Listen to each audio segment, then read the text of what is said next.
name is Defne and I'm the director here at Witte.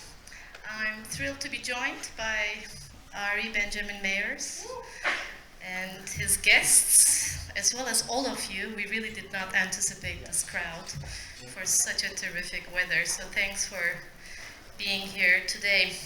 Kunsthalle for music is an idea that I came actually, I run into in the book of Music on Display, which is an interview between Ari and Marie-France. And it was in one of those lines, and I thought, wow, this would be wonderful to zoom in and try to instigate. And a few meetings with Ari, we decided to actually to go for it. And at that moment, the idea of Kunsthalle for music was maybe more than born. A space for music as imagined by a conductor and composer who had multiple experiences in the art world as a collaborator, composer, and artist, if we may say so. And he himself is very much exploring the structures and the processes that are embedded in the social and ephemeral nature of music. So as he is navigating the field of art and music, we really wanted to tune into his intuition and see how he could embrace the idea of instituting a Kunsthalle for music that is operating at the cross-section of art and music. So, as one does with music, we went to many directions with our discussions. And I realized also with some of our guests who are here today, you can go to the Baroque period, you can go to jazz, you can go to Adorno, you can go to institutional critique. So all the guests who are invited actually have long and hard thought about some of the issues that exist vis-a-vis music. And most of you, I bet, who's also in the audience have also asked similar questions. So here we are actually not to give a final logo in any way, but help shape the thinking that goes into the Kunsthalle for music, whose inaugural show is going to be in January at Witte of next year. But to be able to test the idea a little bit, we teamed up with our favorite partner organization in Hong Kong, whose founder is equally invested in music, if not more. And that was 2 months ago, where Ari was there in residency and created a citywide partnership with various partners and composers. So some of those ideas were tested there. And the curator at large of Spring Workshop is also here, so she can also share her ideas and sort of insight from that experience.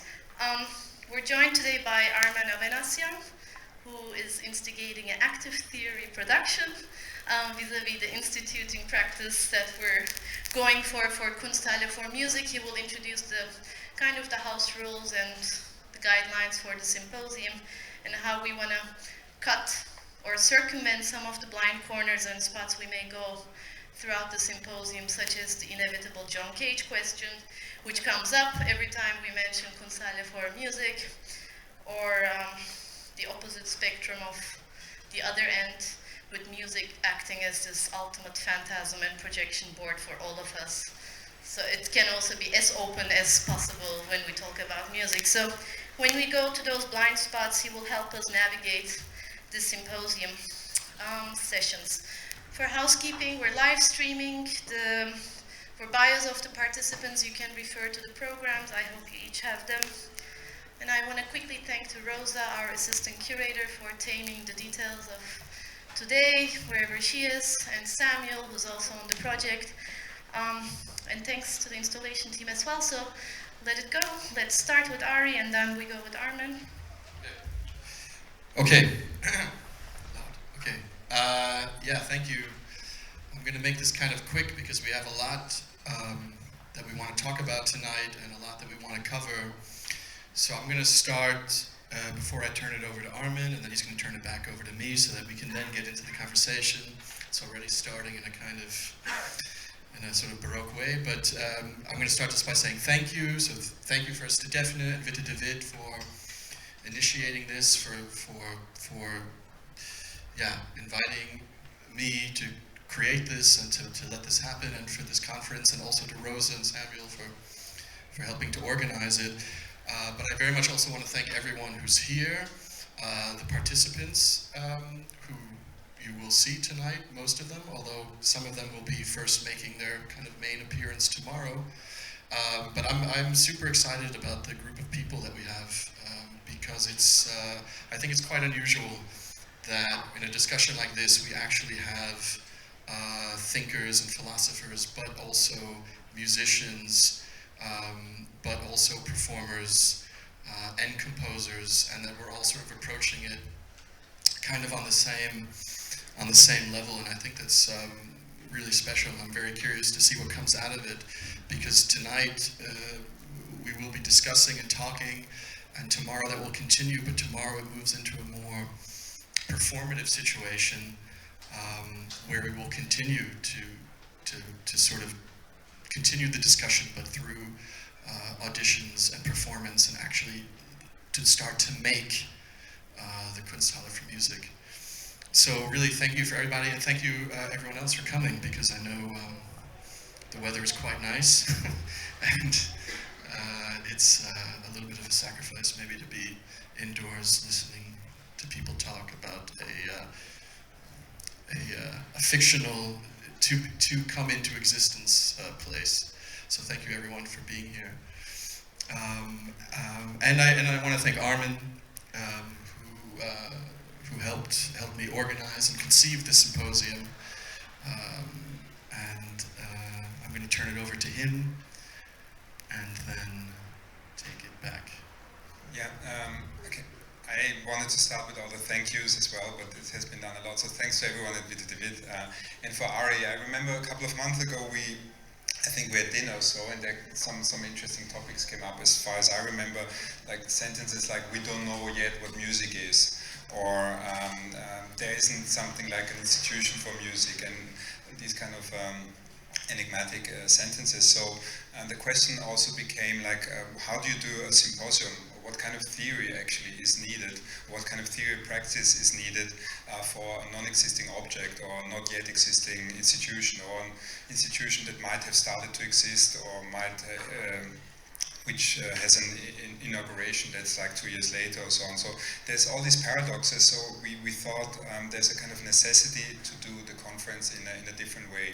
So that's why, I mean, we're starting a bit traditional with some majority of theoreticians, so to say, on the table here, but it's a bit of an experimental setup. So what we came up with was the idea of a bit unusual but hopefully productive reversal of roles. So instead of having some theory people, to put it very blunt, explaining the practitioners how the world looks like, we rather wanted to turn it around. So instead of that, we have the idea of having several panels where Ari is actually presenting problems, unsolved like issues, not personal nature, but from his career as contemporary musician or composer, or institution founder, and so on. And the others are rather like responding and discussing the issues. So to always remain like close to the topic. And I have to warn everyone, we only have 45 minutes, and my role is to be really strict. We have not even started with this panel, so we are like minus 2 minutes by now.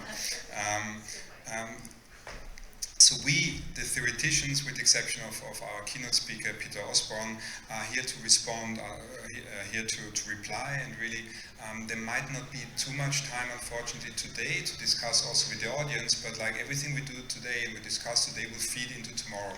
So you're very much invited to come as well tomorrow and continue the discussion.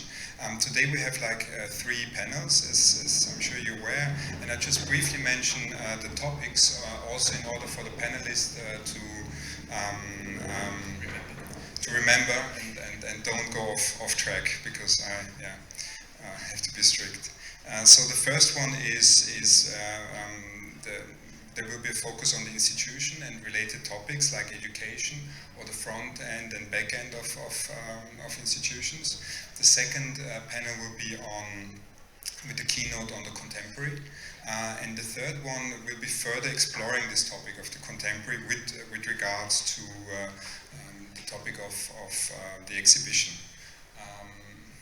that is a bit for you to also, if you have questions, of course, if you have questions of understanding, by all means, just give me signs. But that's a bit the trajectory for today. Yeah. Ari, we want to start with the. Now it's like 45. No, wait 20 seconds. Then we should be now off. You go. Okay. Yeah, I'm good. Yeah, just quick to sort of get into it, and to take one step back before we zoom in here, just to say that, you know, we're already now in the middle of a score that's in progress, and we're sort of performing it together, because this started in November of 2016 with a kind of manifesto, or what I would call kind of a soft manifesto that was released via eFlux, announcing the founding of the Kunsthalle for music. That's something was, let's say, that would be something like an introduction. That was then followed by a residency, and then a show in Hong Kong at Spring Workshop, curated by Christina Lee, who's here with us, called an exposition, not an exhibition. And that show very much laid out some sort of themes and ideas, and tried to work through some themes of what a possible repertoire could be, how a repertoire could work, what it might be like to have a new music ensemble at the center of an art exhibition in a kind of white cube space. And so that was really something like the title suggests, an exposition. And now we kind of find ourselves at the, I guess to continue the metaphor, at the development section,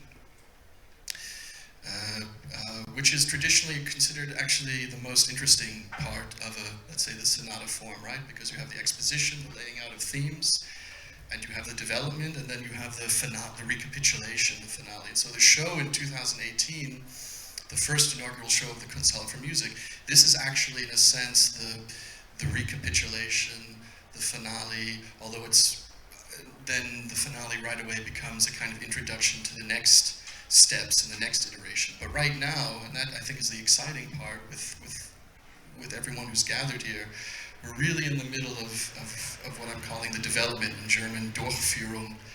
And this is always the part of the sonata, you know, Beethoven, whatever, that's like the craziest part. It's the part where the themes go crazy, they go into the most extreme keys. You think to yourself, how will they ever find their way back to those original themes? And yet somehow it usually happens, and that's how I'd like to look at this weekend. You know, I hope we go very far, but I also hope we can come back to the themes and find ourselves again. So that's where we are in kind of the large, let's say, meta score of this entire Kunsthalle for music project. Can I ask you, because like Defne briefly mentioned it, like this idea of the institution came out of a conversation with Marie-France and so on, but that, as far as I know, there are certain not events, but like encounters or problems that occurred during your career as an artist that somehow triggered this this need or this desire to have found an institution. Yeah. Where does it come from and why and how? That's Armen's way of saying stick to the clock, stay on the clock. I get it. I'm interested in. Yeah. Well, I wanted to, as a way of getting into the idea of institution, I did want to actually start with an example from my own practice. And you have the photos. We could put some photos up slowly. It's only a few. But this is a fairly early piece from 2007. Anyway, from 2007 called, we can just stick with that for now. It was a piece called Solo, and the reason why I'm bringing it up now is because actually it was a very simple piece. It was a piece for one opera singer and one audience member together in a small room. And in the score were very detailed instructions about choreography and how the singer and the one audience member should interact. And these are some photos of the first version of it that actually took place in a gallery in Berlin that consisted of just a small porter's lodge. I mean, I think the whole space was maybe 2.5 square meters. The singer is Ruth Rosenfeld, and these photos were taken by Douglas Gordon. And the reason why I bring up this piece is because I had composed this piece, as I said, actually kind of a simple idea, and couldn't find, there was no place to do this piece. It didn't work in a concert hall. It didn't work in an opera house. It didn't make any sense financially for any kind of music venue to put on because it only had one audience member. And so with this piece and some other pieces I'd been working on, I was suddenly sort of confronted with the fact that I needed to find a space where this work could take place because in the musical venues that were open to me, working as a musician or working as a composer, it wasn't possible. Where it was very possible, though, was in the art context, because in a museum or a gallery, you could set it up like an installation. People could wait in line. They could take turns. You could have 2 or 3 singers working in shifts. And it was very possible to do it there, and that really was a very formative moment for me because this is a composition. I mean, this is a musical work, and yet I needed to turn, let's say, to the art world to find a suitable home for this piece. And I would say that even though this is going back 10 years, this is the type of work that sort of got me thinking about the idea of institution. And I think at this point I'll kind of turn it over, because what we're now talking about is really what could this institution be? How could it work? What does it mean? Also maybe some perspective, some historical perspective. And I'll turn. During breakfast you said like I should be like strict with everyone, but I have to be strict with you in the first place because just as a clarification, I think it's really interesting when you said like you needed to find a space, right? Or when you say it is a composition, but one can set it up as an installation. So I'm wondering, is it ontologically a composition, but then you just for the art world you make it an installation, or do you still make this distinction? Has it changed meanwhile? I don't know. Maybe you might have said, but when was this piece? 2007. Have you changed your mind? Was it a composition then? No, you made it an installation. It is a composition, but as an installation, it worked in an art setting. But it's a composition.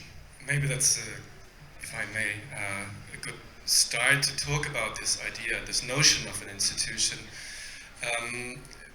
Because as clear as this term seems to be, we are in an institution here, it might be worth thinking about what we mean by that, right? Do we speak of an infrastructure that enables things, as you explained that you are missing in the realm of music, or are we thinking about a mindset, right? And what Armen just asked, I think, is referring more to the question of the institution as a mindset, of something that we all have inside us when we think of a particular artistic field, a discipline, a way of approaching the work of art, be it in a concert hall, be it in an exhibition space. When you mix, or when you label this new institution a Kunsthalle for music, right? It's not just wording, it brings along with it a whole mindset, I think. And I wonder how important that mindset is as let's say, a body of resonance for your own work, but also how you can imagine this to become a frame set for others to get into, but also to work in. going to respond straight away? No, it's definitely, yeah. It's very much a framework. I mean, just, you know, it's a place that I've been thinking about because of some work that I did. But the reason I think we're here now and thinking about this on a sort of larger scale more is really imagining a kind of institutional framework that could hold a lot of types of work from a lot of different kinds of artists. Yeah, no, absolutely. I think this question of, you know, which aspects of an institution are we actually borrowing when we're thinking about Kunsthalle for music is absolutely critical, right? Because you mentioned that it is the contemporary art space, ultimately, that allowed for the kind of liberal and open-minded approach that you required as a composer within the field of music that has a lot of strict formal criteria and understandings of the parameters that are required for your work to be conceived as work. And so I think, this is the point where I guess the conversation becomes not just about music, but also about contemporary art and what a contemporary art institution is. And I guess we'll hear more about this in the next presentation, also about a very particular kind of historical constellation that has led to today's paradigm of contemporary art. But what's interesting with the contemporary art institution is that there's this front end, right, which is the space where we intersect with the public, where the artist's work is presented, where the artist is given kind of the liberty to renegotiate reality as they see fit through their artwork and the general public. And then there's the back end, right? The back end is the infrastructures, you mentioned the financial models, the kind of the intersections with city policy, state policy, etc. And for me, what's really interesting as somebody who sort of works on questions of institutional strategy is how has this kind of development, this between the relationship of front end and back end evolved since the 1960s, because effectively with conceptual practices, with the rise of conceptual art, let's say within the more Western modern paradigm, and let's say in the 1920s, if we take constructivists also as people who were trying to rethink this negotiation between front end and back end, we see that this has been an evolving relationship. So for me, I guess like one of the critical questions that I wanted to address was how you see this intersection and whether the ensemble, which becomes kind of the core through which you think the institutional form, can effectively also become, let's say, a vehicle of sorts or kind of a speculative modeling mechanism through which we rethink this intersection between front end and back end and what actually a cultural institution is doing. And you know, you've shared some thoughts about the ensemble and how it functions as an institutional model. So maybe you could touch a bit on that.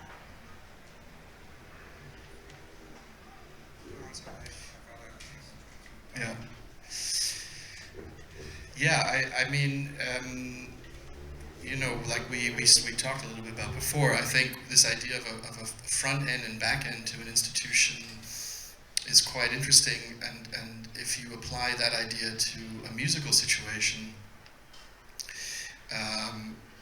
you start to see that actually in music, this kind of front end, back end thing is actually kind of somewhat vague, or let's say much more so, because the analogy would be like with an orchestra, that the front end would be something like the composer or the music, and in that case, and the back end would be something like the orchestra actually. But of course, the music, we put that on stage. I mean, that's the thing that we're actually kind of, that's in front of us. That's what's actually on display.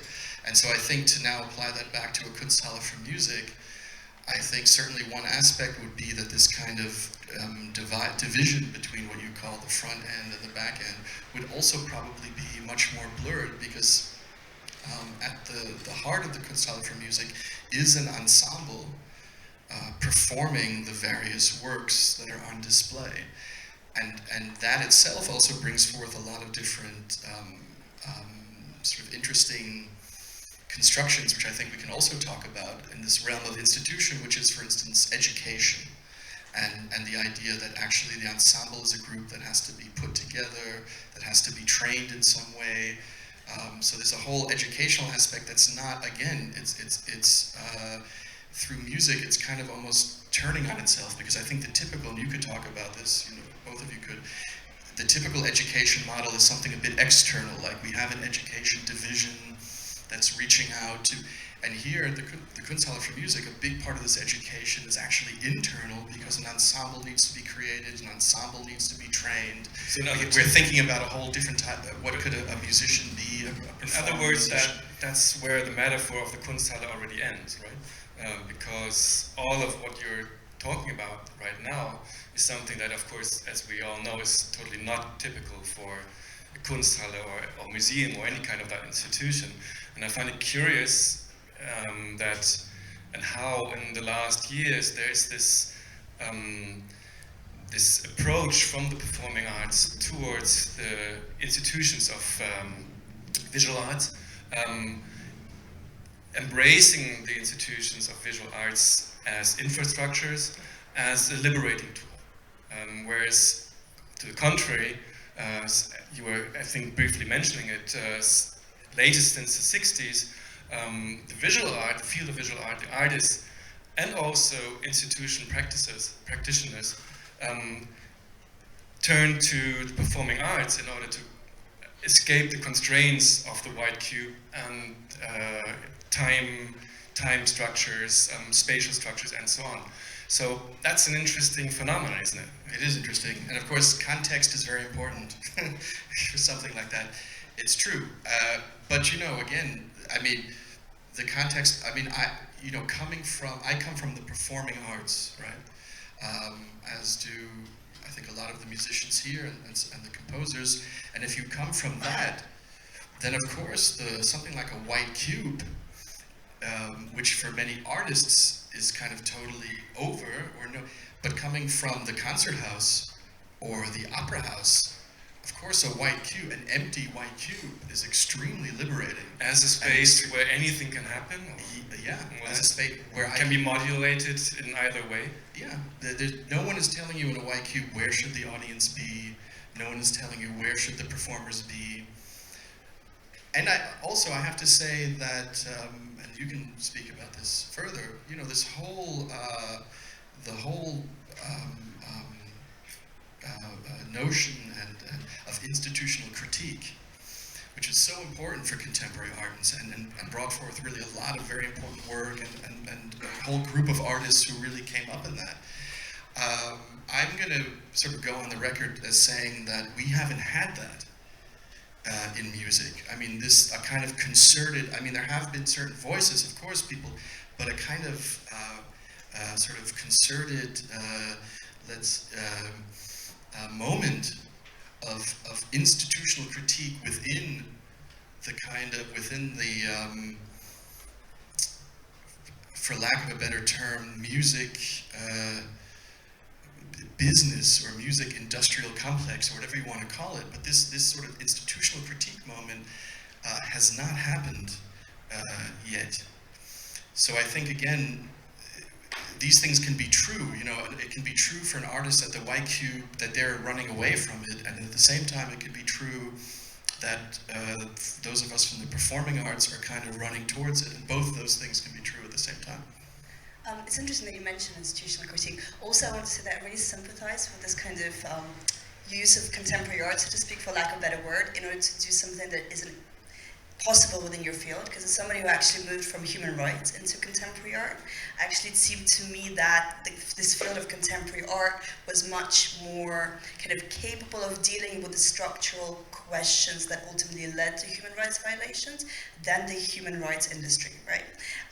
But I think what one also quickly realizes, which is also the lesson of institutional critique, is the capacity of the infrastructural back-end aspect of contemporary art to reabsorb institutional critique and to ultimately recapitalize on it. And so this kind of question, I think, of capitalization in contemporary art is really important to tackle it head on. And I think especially when we're thinking speculative institutions, right? Because it's like, it's a reality which is very real, for lack of a better word, within the sphere. But I think there are possibilities for actually working with it in ways that it isn't possible to work with, you know, capitalization in the futures and derivatives markets, right? So for me, for example, one of the questions that would ultimately, let's say, more directly targeted towards Kunsthalle for music is, you know, are there certain models for, let's say, ownership or distribution of benefits, or like, you know, how are the relationships structured within the ensemble and the hosting institution, etc., etc. And whether these kind of more traditionally managerial, bureaucratic, you know, back-end questions can also become integrative aspects of what the work is. Maybe I can right? like structure that, because we have like a lot of like interesting but partly contradictory like propositions on the table. At the beginning, it started with like, are you saying that in contemporary art there's a different mindset, right? I mean, I could mention like, or was it you? You said something. Okay, you said it with the mindset, but there was this idea, there's a liberating effect, or the positive. You described it in a very positive way that some people might see it as a constraint from within the art world, but for coming from music or coming from performance art, this is liberating. So it's a description as if like music is like a bit behind, catching up. We didn't have institutional critique, so now we need a that sounds like now we need a Kunsthalle. The musicians need one to do institutional critique. We all know like what is going to happen from that in order to catch up. But Victoria is somehow like proposing something different. So we have very different temporalities. Yeah? For you, it's a bit like, isn't there a potential in integrating like music into this contemporary art field, pushing it beyond itself? And the text for the symposium actually says that music has traditionally been a driver for the contemporary. So if it has been a driver, it cannot be like behind. So we don't have to solve it, and it's not like, oh, there's a mistake or so. But I think that's the interesting question. What is the aim for Kunsthalle, and why does it? Why are you looking for building an institution and not just, okay, let's have more music in an art context? So it's not like a liberating mindset, whoever said it, that it's looked for, but really an institution. But the question is, what kind of? A contemporary one again, to do then the self-critique and so on, or change the back end or the front end, or like. So I just wanted to put it on the table. Otherwise, we have like different contradictory positions. I look at you. I don't want to say anything. It's enhancing the performance part. Well, the title of the symposium is, or meeting, is "Music is Not," and I understand it in the way that music is not something that is simply there, graspable as an object, as one would have it in the tradition of the field of visual art, but something that is existing only when it's becoming, in a state of becoming, right? Is that the way? So would one trajectory of an institution, like a Kunsthalle for music, would be the equivalent? Would that be the equivalent that an institution like the Kunsthalle for music is not, but is by necessity always something that's in the state of becoming? Yeah, it's a good way to put it, because again, this idea of the Kunsthalle for music is not simply let's build a building and put some music inside of it. It's much bigger than that, in the sense that it's really thinking what are musical processes that can actually inform how an institution works and exists. In that sense, I'm going to disagree a little bit with Armen. I think he puts it a little bit too much in contradiction, a little bit too dialectically, if I can say. Because actually, for instance, a lot of this, what you brought up, is not in opposition to each other. Music historically was at the avant-garde, was pushing things, but this changed. We can talk about when and how this changed. It had a lot to do with recording. Starting about 90 years ago. It's a little bit of a different subject, but it's not negating. I mean, it had been, and then something changed, and now music finds itself in a different position. It actually finds itself even asking what it is. That's the other part of this title, Music is Not. It's on one hand very much what you said, but of course it's also a question in a way. Music. Well, what is music not?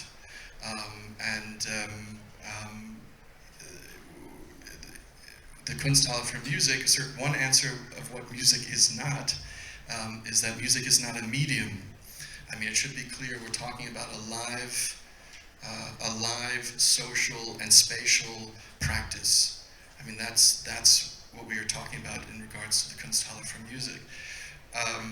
But getting back to also what Veronica said, I mean, I think that that actually these kinds of ways of maybe thinking about, well, how would the ensemble and be integrated, or even something like about payment or about ownership. Again, I don't see it as a contradiction. I see it actually as the thinking, which is why we're here, which could inform a Kunsthalle for music. I also think that these different temporalities can, of course, be solved by having a historical look. But that's a bit what I was heading towards. Like you said some specific things about music, but the question to the others, or to all three of you, would be like maybe to think a bit or tell us a few things about like historical difference about institutions, about art institutions, and the relationship between music and musical institutions historically. We say we don't want to talk about cage or so, or there's €5 extra payment for everyone who mentions it. But like that would be a question to the two of you, like about the historical precedences of. Well, institutionally speaking,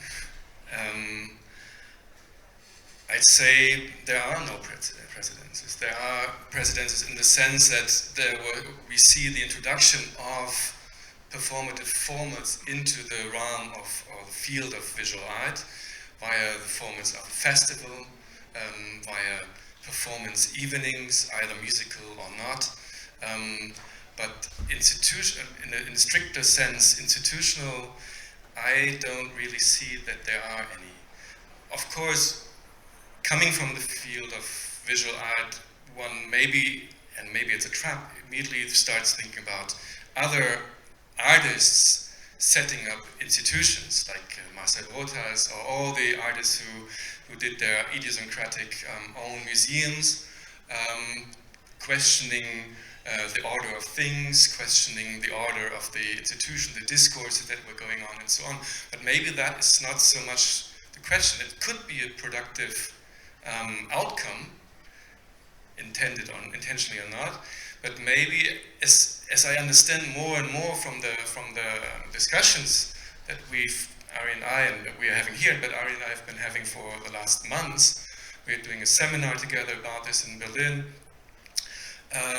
The question is maybe not so much about how this reflects back onto the field of visual art and the practice that is conventional in the field of visual art, but actually how more, in a way a little bit how I think just mentioned, how can the framework, the mindset, the framework that is the norm, so to speak, in the field of visual art be taken as a resonance room, right? As a trigger for asking questions about the self-understanding of what it means to make music, for example, not for 20 minutes in a concert in the evening at a concert hall, but for 6 weeks in a space that can be entered only in the day.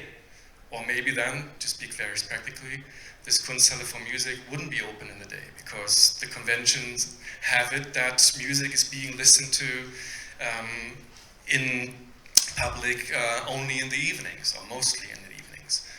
So there are all these, from very, very practical question of how do we rehearse in relation to the time that is usually there for setting up an exhibition, right? How do you relate space to time, right? Maybe an institution, a Kunsthalle for music would be an institution that has to be considered more in terms of temporal organization, right? Maybe not having 6 or 7 things going on in the same space at the same time, but having things taking place one after the other. And how do you organize that? So these, I think the resonances that are as I understand it, productive in this idea of the Kunsthalle for music. Yeah, maybe I'll pick up on the question of norm, because I think it's an important notion, right? Because ultimately, kind of your position is that there's certain norms within the field of contemporary music that are counterproductive to its evolution, evolution that you consider to be correct, right? That's a driver of your practice.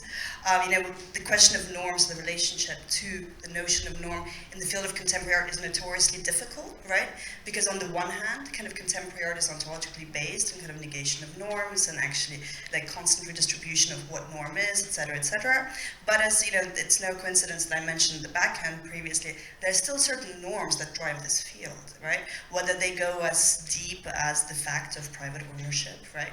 Or whether they are even just, what can be considered as a relevant contemporary art, et cetera, et cetera.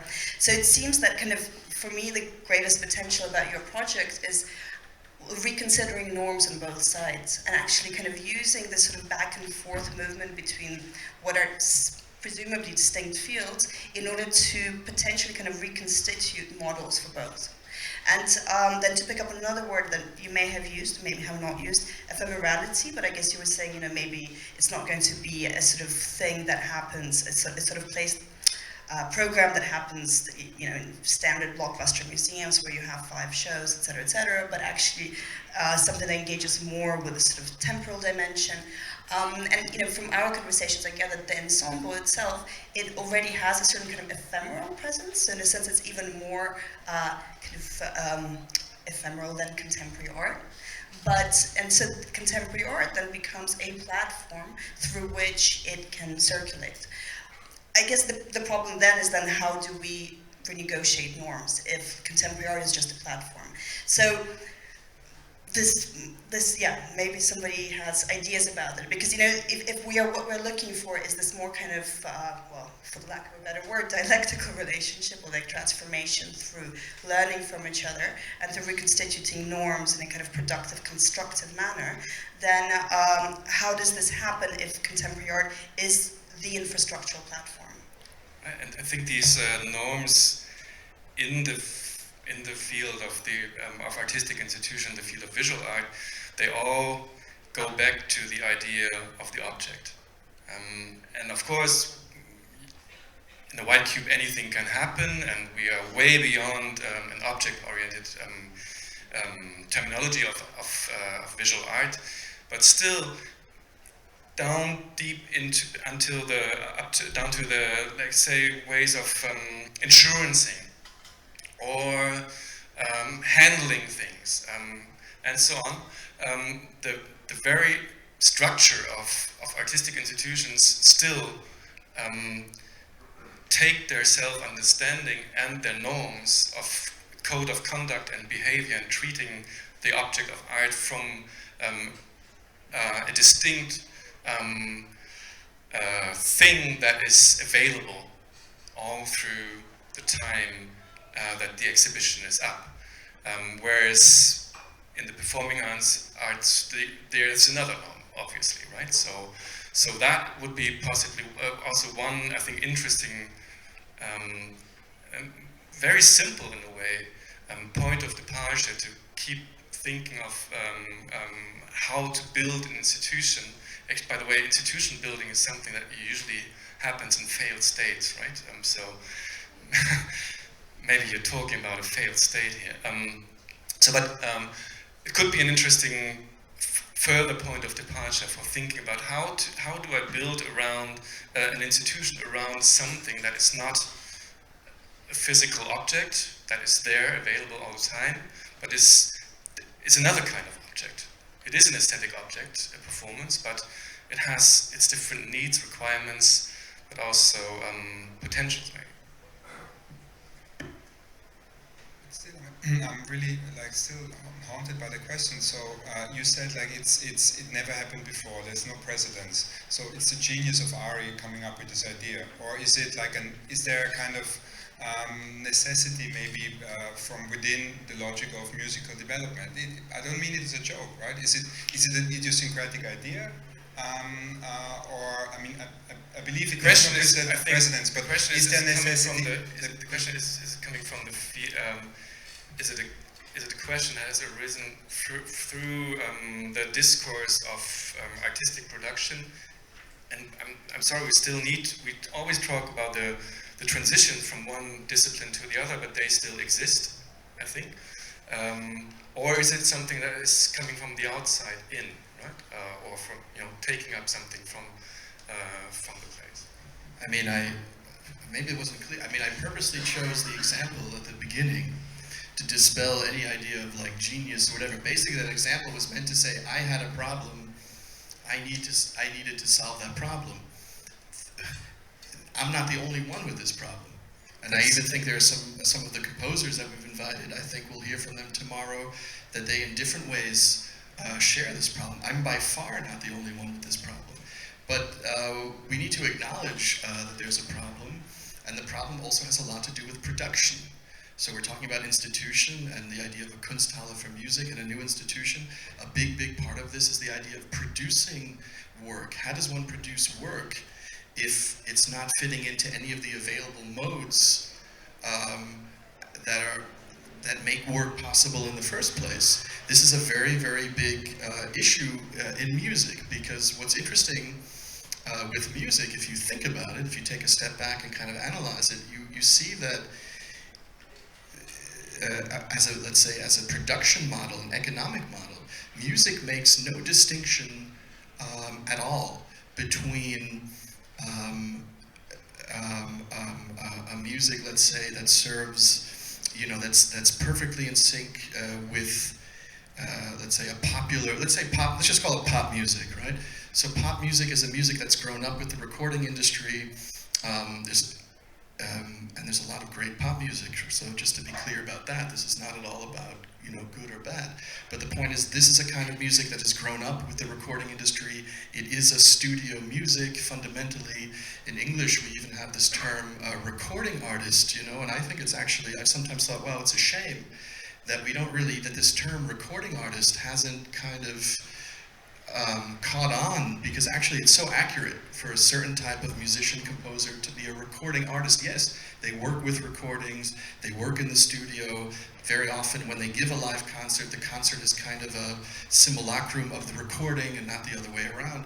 So it totally fits, for the popular artist who's making a kind of product that totally works as a recording, has a kind of mass appeal, sells many copies, can sell many tickets. The model that we now have completely works. But what's kind of strange, if you think about it, is for the musician or the composer, and it has a few different names, and I think this is also something we'll talk about. I think maybe Peter will get into it a little bit, but we call it new music, we call it contemporary music, we call it experimental music. For all intents and purposes, it's kind of considered the same thing when you look at it from a genre perspective.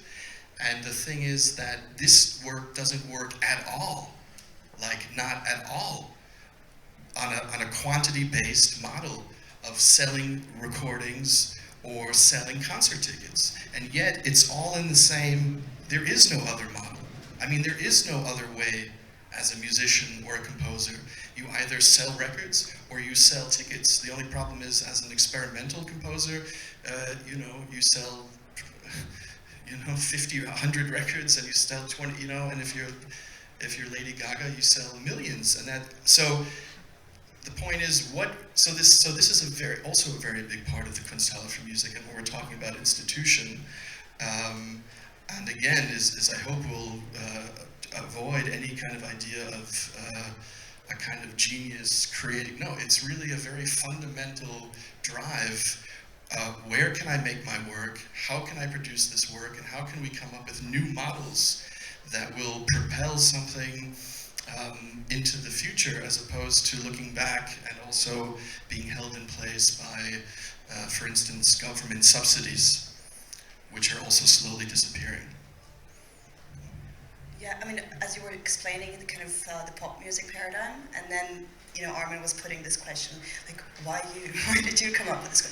I think what's really interesting there is ultimately what you were saying about the pop music is a question of scale, right? The reason that model works is because of its scalability. And so ultimately, like as a composer, the reason you'd be interested in institution building is to be able to offer yourself the sort of scalability that can allow for sustained production. And so then I guess to come back to our initial question, what is it about institutions that makes, let's say, this project into Kunsthalle for music, like rather than, you know, just a series of events that within the contemporary art space, but actually a project of coming up with an institutional form. It's this question of scalability. And I don't know, maybe, do you have any thoughts about how that actually functions in this field? Because it seems, it's not that, you know, the contemporary field is so scalable, but there seems to be quite an easy transference between, let's say, cultural and financial capital, right? That allows for the kind of scalability that is done through pure quantity in something like pop music. And if that, I guess, is quite a unique condition. Not to say that's entirely good. Like, no, it has a lot of problems. You should start thinking about the gallery for music, maybe then as the equivalent to the Kunsthalle for music, because that's the distributive system that, as we all know, I mean, the production of visual art relies on, if we speak of or think of visual art in these terms, right? Simply, you can easily sell one composition that will be owned by one person, and only if that person allows anybody else to show it or perform it, you know, that can easily happen once you label something a work of art, and it has a different way of distribution from music, where you give your composition to a publisher, and it, you know, there's a whole different system. But briefly, I think we have to come to an end shortly, but I would like to also again practically tackle one other thing that I relate to the term of the Kunsthalle, and that's a very old notion again, but we've come to get used to the idea that the institutional framework, both mentally but also infrastructurally, of a Kunsthalle or any similar artistic institution guarantees that whatever we find inside there has a certain level of what somebody decades ago has called the aboutness, right? The aboutness of the work of art, right? So thinking of, or having with this in the background, tomorrow we are going through auditions for ensemble, right? But isn't an ensemble already a very profound institutional decision for what direction that institution is going to take? Wouldn't it be possible at the same time, or to imagine, let's say, somebody who is not skilled at all, taking up a guitar for the first time, becoming an interesting object of a Kunsthalle for music, and not working with the underlying assumption that something that is being presented there needs by necessity some sort of skilled ensemble, whatever that may be. We will find out. Absolutely. I mean, just to clear that, I mean, the idea is that this ensemble, this to-be-formed ensemble, is sort of the core of the Kunsthalle for music. But that doesn't mean it's absolutely the only presence in the Kunsthalle for music. A situation like you describe, and I can think of a few works, even one or two of my own, would totally fit into that and be possible to be shown. But I do think this idea of an ensemble, and again, it's a little bit this idea of borrowing from music and applying it to a kind of, and what happens, this idea of an ensemble of musicians, but also of performers, and of different, there may be in this ensemble, for instance, a professional violinist right up against an amateur violinist, but both are very, very strong performers, and they would both be in this ensemble. So the idea of an ensemble that's at the heart of the institution, but not to the exclusion of everything else, is what we're talking about. I have one very quick question, because my initial question, I was interrupted. I didn't get further than the genius. But I want to know. I mean, I gotta come up with provocative questions so that it's a lively debate, I hope. But so there is no precedence, right? So if there's no precedence, it can either be the genius who has an idiosyncratic idea, or there's a certain historical necessity. And I think that's very important to understand that the question of a music institution is not just an idiosyncratic thing that we like Ari or Defne is also interested in it, but it has a certain necessity. You explained very well where it comes from in your own work, and we'll see in many others' work. There's a third party in this equation, that's the contemporary art world. What is its interest? It's not generous. I mean, like, I know many novelists, philosophers who go to the art world because they have to survive, but they gotta give something, right? So my question would be, like, as a final statement, maybe from the three of us, what's your assessment? Why is contemporary art, like, interested? What does it get from it? What you get, what you're hoping for, is clear to me. But yeah, I want a philosophy institution, contemporary art. Nobody will listen. So what is the interest from the contemporary art field itself? Can we ask Defne? Sorry, you knew that question. I mean, before even conversing with Ari, I mean, there has been many conversations that took place also with Mimi Brown at Spring Workshop like 6 years ago, at Performa about 10 years ago, that was born as a space to present commission, research, performance in ways that museums were unable to do until then. I mean, 10 years after, you look at what Performa has done, especially in New York, every institution is producing. They started their departments, their acquisition committees, and it's sort of a different landscape now when you look at performance. Vis-a-vis music, I think some of the structures that exist in music world that are missing very much in the way art is created, in the way art is distributed, in the way art is collaborated upon, you know, in terms of scoring instead of improvising, in terms of sequencing works. I mean, there are certain aesthetics that are inherent in music that the art world is somehow not able to bring into its symbolic conveyor belts, which is what institutions, contemporary institutions use. So there is a projection there. Can we learn something out of the structures and processes that are inherent in the music world? But of course, when you engage into a discussion with somebody like Ari, he would say you're fetishizing the music world, because we actually look towards the music world, you know, towards the art world, because we feel so homeless in our own world. So we actually need to kind of find that in between. So for us, it's really finding, you know, the threads in between and learning from each other. For sure, Kunsthalle for music, which maybe Ari didn't really mention, but when we started talking, he said, I want an ensemble, I want a repertoire that sort of looks at this restaging and performance aesthetics of what a repertoire might be. So it is, you know, from Haydn to Baldessari to, you know, maybe Kanye West, you would say, a repertoire that is unleashing something that may not be existing in any other institutional model. And the third thing he brought out is education, which was really interesting.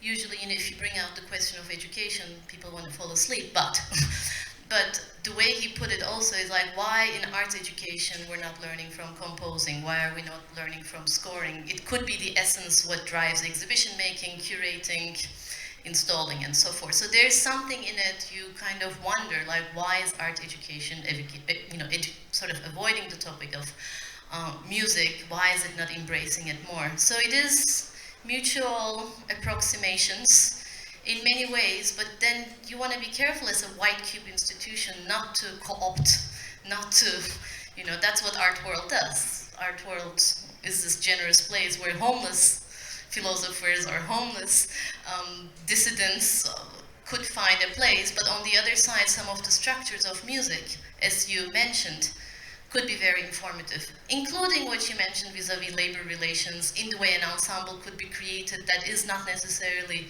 music or art world. Yeah, so I hope it became clear that we are like talking about something that has a much more general importance than it even goes beyond music and the question of institution. We talked a lot about music is not. I would say one can also pronounce it music is not. I mean, phenomenologically, you know, it's frequencies, oscillation. It never has a presence. This is a hint to our next session, because now we have a little break to the thinker somehow of the contemporary art, Peter Osborne. Before that, we have a very short break of 11 minutes because we have a 4-minute delay. Still, we did well, I think. Thanks a lot to everyone, and also Defne for this summing up.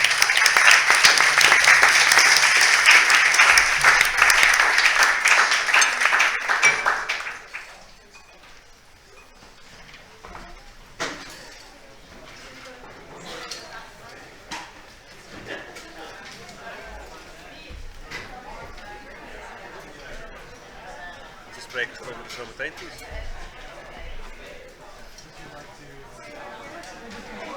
Ja, wel.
That's part of the game.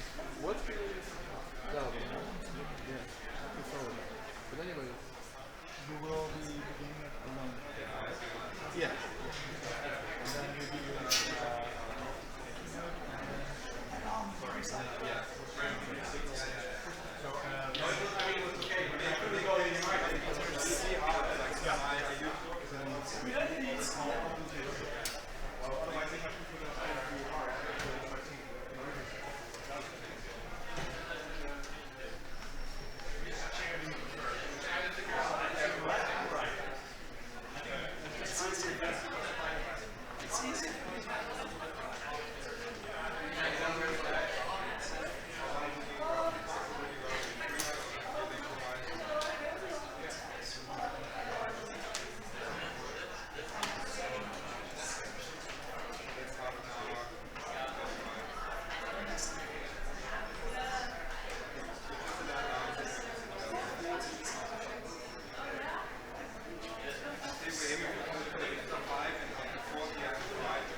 Sorry? Even wat gelet. Of doen we ook nog eens een trekje?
duwen batterijen voor. Ja, maar ik denk niet dat het is. Volgens mij is het gewoon dat veel mensen zitten in de zaal met 4G-netwerk. Ze komen achter, het zit op dezelfde frequentie tegenwoordig. Oké. Daarom zouden we eigenlijk al 2 jaar geleden een andere hadden moeten kopen. Ook al wil het niet. Je weet het.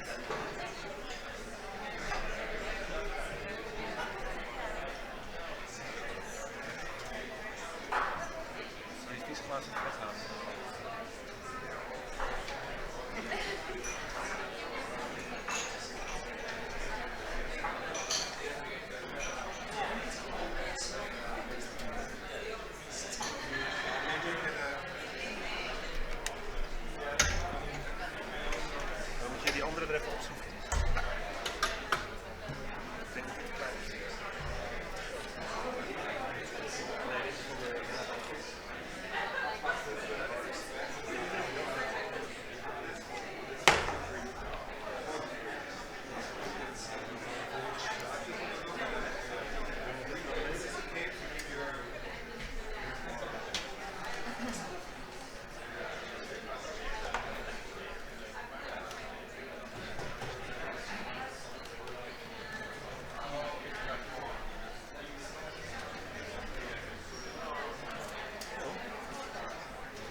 Even iets naar achteren schuiven, Ties.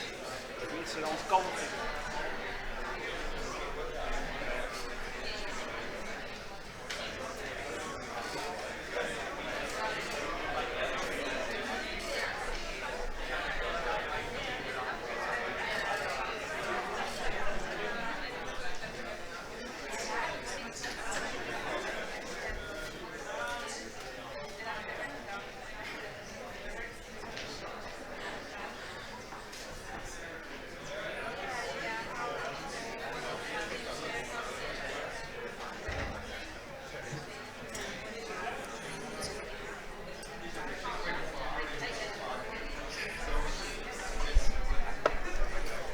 Hij moet wel een beetje dichter naar zijn gezicht, want anders gaat hij naar zijn beeld.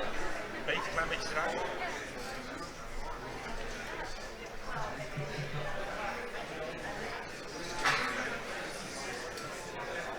Test.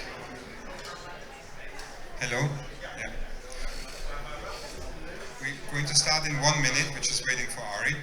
But like I had a little chat in the break with Defne, and we were actually curious who the audience is. So we're going to make a rough kind of multiple choice basic question like how many philosophers, how many musicians, how many composers, how many composers are there here?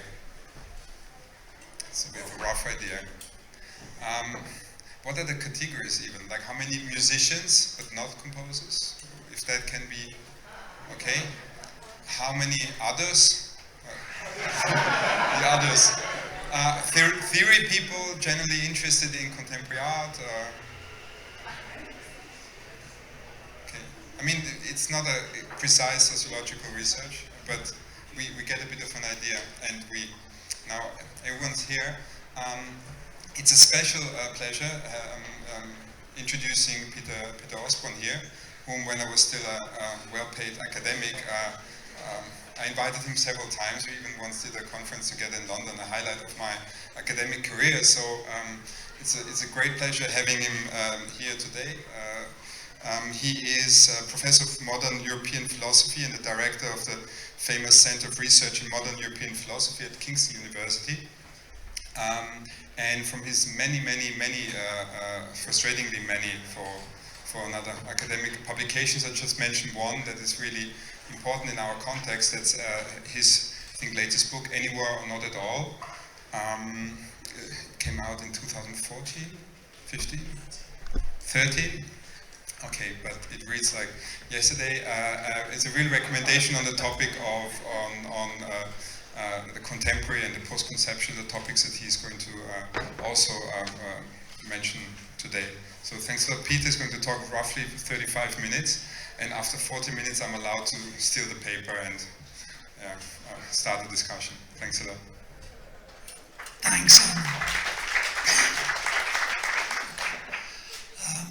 That's a book in which you won't find the word music.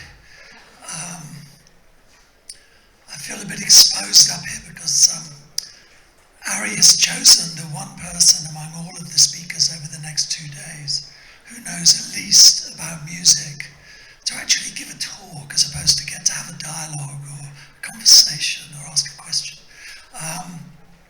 But rather than interpreting this in a sadistic manner, I shall interpret it as a symptom of something about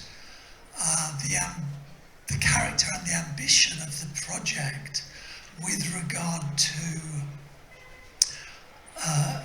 its intervention in a debate about the reconstitution and possibly the dissolution of the category of music. So that's my approach.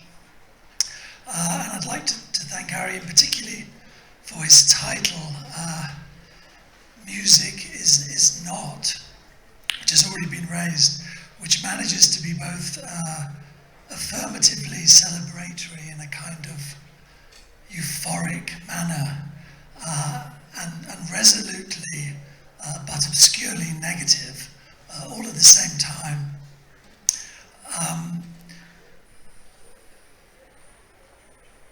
I would like to think this is because it is dialectical in a manner so condensed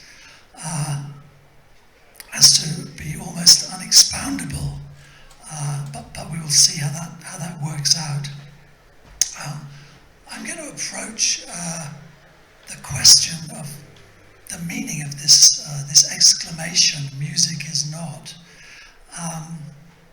through this conjunction of affirmation and negation that it involves, because I think this is the essential double movement that is in some sense inevitably dialecticizable, but ultimately must remain undialecticizable. And so philosophically, I'm interested in that tension. In particular, I think what's interesting about this particular grammatical formulation, music is not, is that it goes beyond what are, from the modern philosophical point of view, the two standard models that we find in European philosophy for thinking the identity of affirmation and negation, which is, of course, Hegelian dialectics on the one hand and Nietzschean will to power on the other. And I think neither of them, in a way, can expound the sort of contracted nature of this phrase. You will no doubt be delighted to hear that I'm not going to discuss, if you like, the metaphysics of this issue, which have already been raised, actually. But yeah. Although I don't think the evocation of becoming, which of course both Hegel and Nietzsche do as a solution to this famous problem of the being of non-being, which is posed by the character called the Eleatic stranger in Plato's dialogue, the Symposium, which is in a way what's going on here at a philosophical level. Instead, I'm going to make some schematic remarks about possible meanings and implications of this assertive negation, this, if you like, the is not of music. This I take to be what is primarily at stake in the idea of the Kunsthalle for music. What this is not means under current music institutional and art institutional conditions, and I want to really interpret the project as an attempt to break down and reconfigure the boundary between the notion of art institution and music institution by trying to produce certain practices that don't fit into either model. And also a phrase which, if you like, evokes the possibility of playing with strategic possibilities of the relationship between these two institutional forms, not understood as discrete spaces of performance, but understood as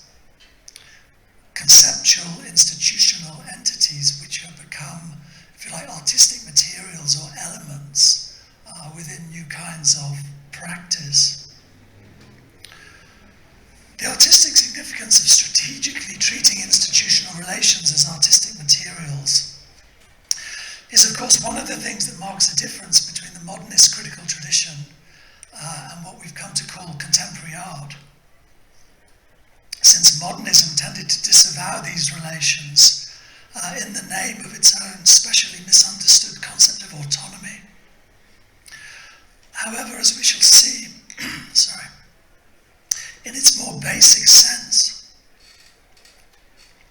as the collective affirmation of the new, modernism is rather harder to remove from this game of negation which is being played in the idea of music is not in the Kunsthalle for music than one might think, because this basic dynamic of temporal negation, which is, if you like, at the heart of the modernist problematic, is still there, buried deep but intact within the institutional dynamics of contemporary art. And, if you like, the integration, if that's not too pejorative a term, of music into contemporary art institutions is, I think, if you like, one symptom of the working of that modernist dynamic within contemporary art. Let me begin, though, in a kind of traditional manner with a reflection on the plurality of semantic possibilities embedded in this formulation, music is not, which I shall interpret as simultaneously a kind of enigmatic philosophical proposition and a slogan from a manifesto, which, not least through its exclamation marks, of course evokes the anti-art manifestos of the historical avant-gardes of 100 years ago, by representing a utopian transformative promise as an already established fact. The music that is of music is not. This is, of course, grammatically speaking, the distinctively performative temporal structure of the manifesto form, the imaginary bringing into being of something through sheer assertion, a performatively imperative statement, in other words, music shall not be, that takes the grammatical form of stating the fact of its own realization. In other words, music is not. So I think this is a classically avant-garde formulation, and not the worse for it. In that context, then, the first thing we have to say is anti-music.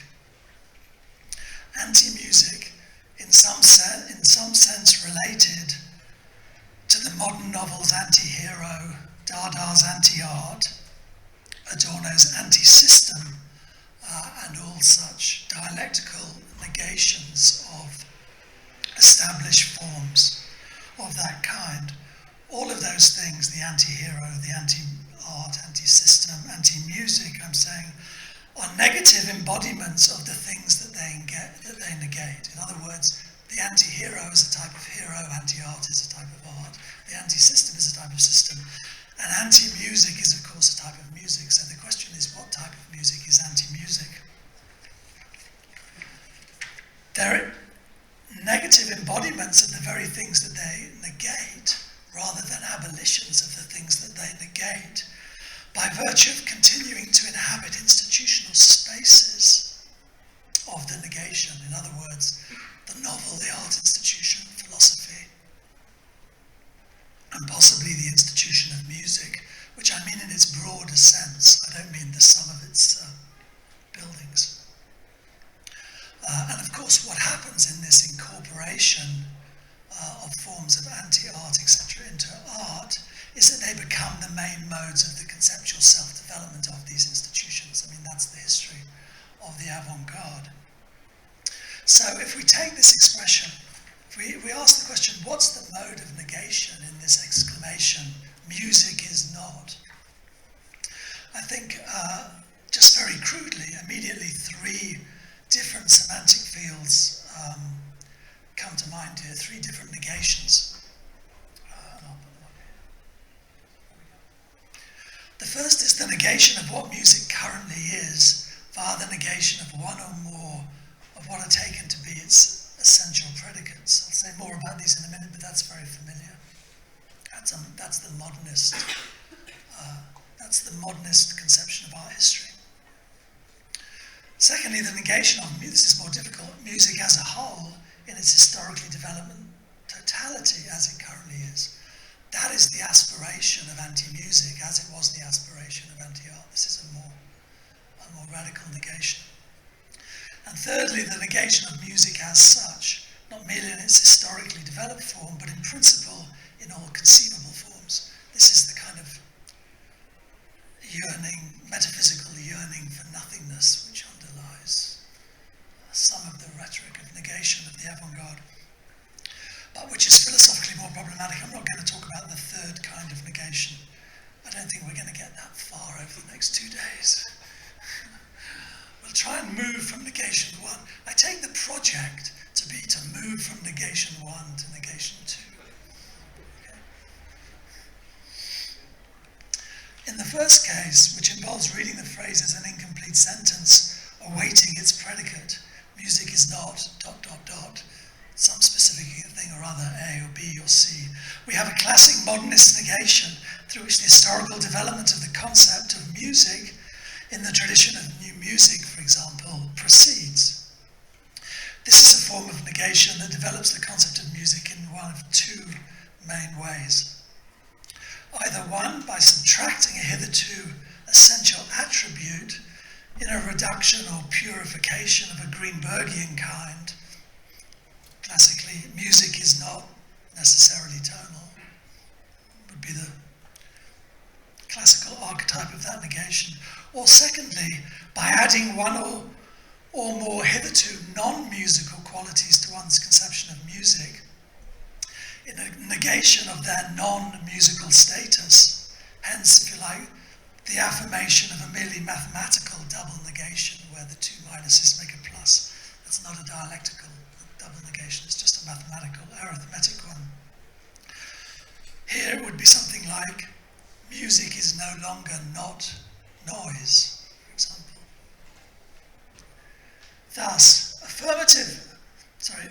thirdly, one might combine the 2 ways, subtracting some essential components and adding others.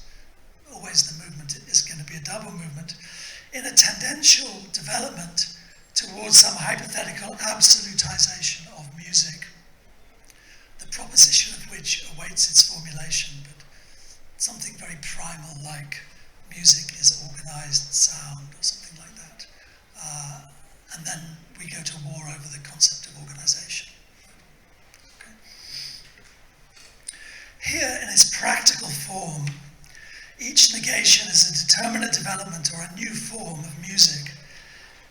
As such, however, it must nonetheless involve what we might call framing or excluding negations that continue to give determinacy to the concept of music from without. Music is not painting, for example. Music is not sculpture. Music is not poetry. Supposedly, within the context of post-Renaissance Western systems of the arts, with which in some sense we're still straddled with squabbling over the remnants of these systems. Yeah, this is really what we're doing. This, of course, is a protective and conservative sense of music, is not. But if you like, protect music in its fundamental distinction as an art in the Renaissance sense. I take Ari to have distanced his project from this sense with the barrier of his exclamation mark. Now, of course, we might also associate this conservative sense, music is not, which tends to take a reactive form. It tends to say, music is not atonal, music is not noise, music is not just sound. This is the conservative preservation. We can associate that sense of negation with the repression that Freud identified as the hallmark of all negation in his famous 1925 essay on negation.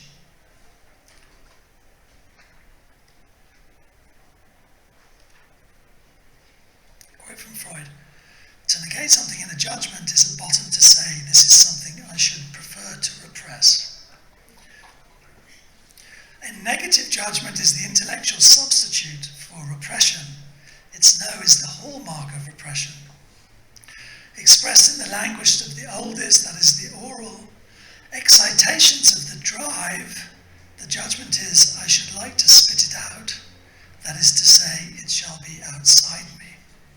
This is a kind of description of conservative musical reviewing from Freud.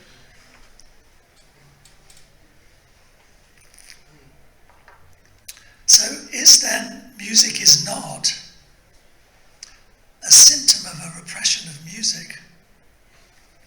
Well, it would be foolish in the Freudian context to answer no to a question like that under any conditions, since doubling down on one's denial is unlikely to convince your analyst you mean what you say.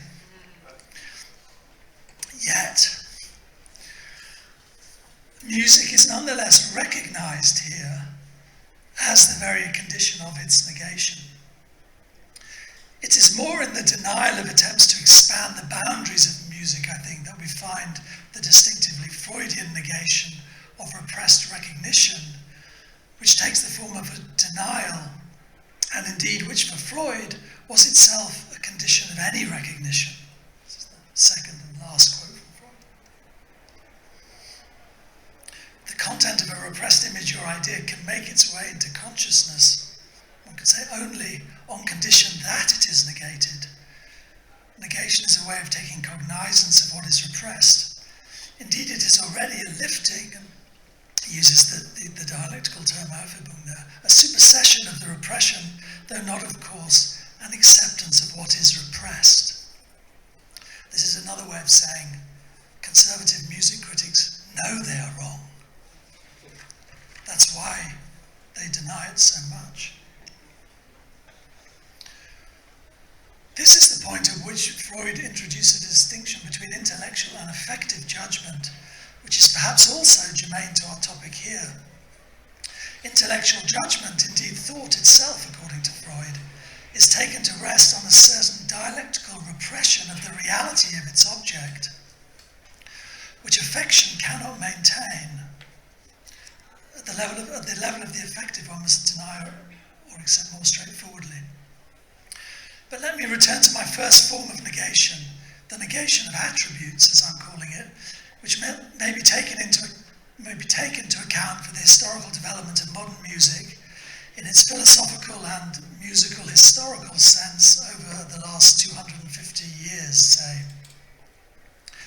The temporal logic of this modernist development is broadly avant-garde and experimental, which means that the intelligibility of the latest forms is retrospective, generally coming only after a certain temporal deferral or lag. I mean, this is the problem of the economic conditions of the avant-garde, right? Because if you're recognized, you've failed, right? So you can't have the money. I'm sorry. It's this structure of musical development through the negation of attributes that is in crisis. This is the crisis of musical modernism. We can say it's been in crisis for at least 30 years. That's a bit conservative. But we could say 30 years because that would give us around about 1988-89, which is a good periodization for other reasons. And in relation to music, for example, we could then say that Luigi Nono's final work from 88-89, Nostalgia for a Distant Utopian Future, would be the epitaph, the final work and epitaph of modern music. Some would say, in fact, it has been in crisis for more than 30 years, 50 perhaps, for the unity of the process and intelligibility of the negations that constitute it, depended upon bracketing the conditions, the institutional conditions that constituted its autonomy, as to say, its economic and institutional, as well as its eminently artistic conditions. And the power of those bracketing devices has been progressively eroded by the social actuality of broader conceptions and practices of music, whether these be popular or ethnological. They would be the two main forms, which break through these brackets and impinge upon modern music, not just technologically, but also at the level of questions of form. This crisis, which appears by now as more of an aporia or an impasse, a kind of repetition of a dead end than a process, it's a kind of stalled crisis, is qualitatively distinct from that of the crisis of any particular transition within musical development itself. Any negation at the level of individual musical attributes, from which, however, it might nonetheless appear indistinguishable or indifferent at any particular historical moment. To Adorno in the mid to late 1960s, for example, whose sense of the crisis of modernism and of musical modernism more specifically is suspended quite precisely in the openness of a yet-to-be-determined difference between these two possibilities. Crisis of a particular transition or crisis of a whole. In other words, there's a profound interpretive indeterminacy there. To seek a resolution of the crisis of the totality attributionally is to misunderstand the character of the crisis as a whole. This is how I interpret the recent turn to conceptual music, for example, an attempt to solve the crisis of the whole at the level of the crisis, at the level of the introduction of a new attribute, the conceptual. Although, of course, what conceptual music really represents, like the model which it's basing itself on institutionally perhaps, namely conceptual writing, or the recoding, the institutional recoding of poetry as conceptual writing in order to find people who listen to it, is the displacement of an activity from one institutional context into another, which will allow it a new measure of social actuality beyond the constraints of the musical institution, and that's precisely what Ari described earlier. This is, of course, though, as I think was perhaps indicated by Defne, always a pact of a Faustian nature, as any pact with the art world will be, once its conception of art, once the art world's conception of art has become generic, the art world must omnivorously incorporate all other artistic practices into itself in order constantly and vampirically to renew itself. That is, if you like, the institution, that is the residual institutional logic of the modern or the new within institutions of contemporary art. The emergence of a general category and of practices of performance in the early 1960s was the condition of this expansion, of which music currently appears as the latest beneficiary. And in the art institutional context, it's interesting that music is primarily received as performance. And this is an interesting question here about, if you like, what happens to composition, other than its already artistically appropriated form as the instruction work, which is slightly different, which is already rendered general. As we know, all exhibitions are becoming far more reliant on both performance and music in order to give a living meaning to the experience of their increasingly interactively interpolated audiences. Just as it was for poetry with its recoding as conceptual writing, for music this has produced all kinds of new possibilities, some of which are relatively conventional, as in, for example, the French pavilion at the current Venice Biennale with the musical Merzbau or Studio Venezia, as it's called, in which 100 musicians will perform in a studio context over 7 months. A kind of, in artistic terms, it's simply very simple traditional appropriation work of simply taking the studio as a unit and putting it into the National Pavilion. So it's not artistically in any way innovative, but it's, if you like, it's allowed the French Pavilion to refunction itself and make itself quite contemporary, which it's always had trouble with when it was dealing with visual art.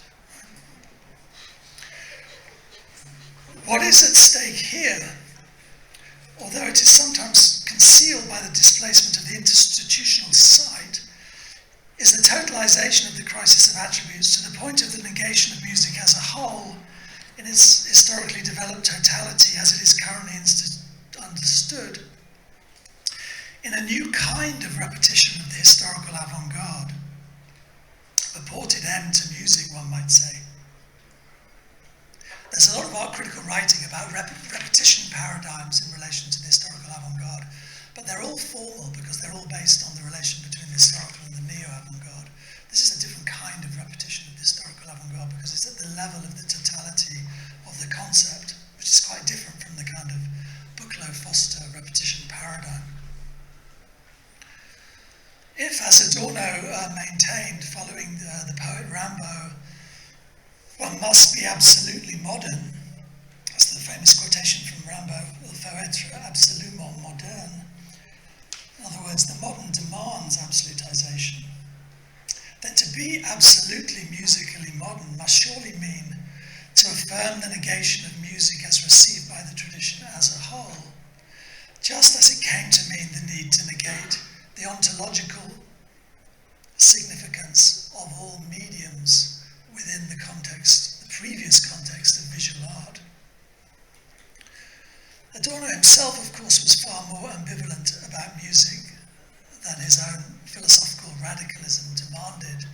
And it's interesting that in his essay, where he quotes the Rimbaud, he insists that this is a quotation from Adorno, this is neither an aesthetic program nor a program for aesthetics.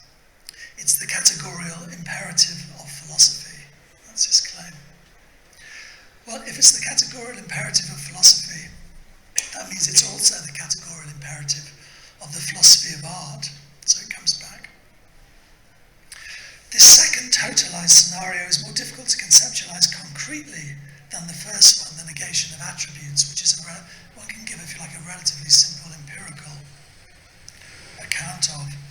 Not least because it comes in various different forms, but also because it is theoretically difficult, because it remains unclear what is left of the artistic meanings of the elements of the totality after the negation of the totality itself. That's the main question, I think. It's the question for the Kunsthalle for music. What is left of the artistic meaning of the elements of the totality after the negation of the totality itself?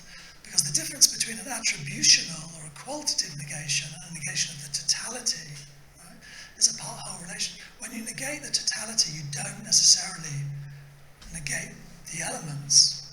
Right? You negate the elements qua part of the totality. So the question is, what are the new relations into which the elements of the concept of music must enter in relation to the generic concept of art, if you like, in order to find their place within the field of contemporary art, which they need to do, not, I think, just in order to find an economic basis, but they need to do for a much more fundamental reason, which is simply in order to be contemporary, right?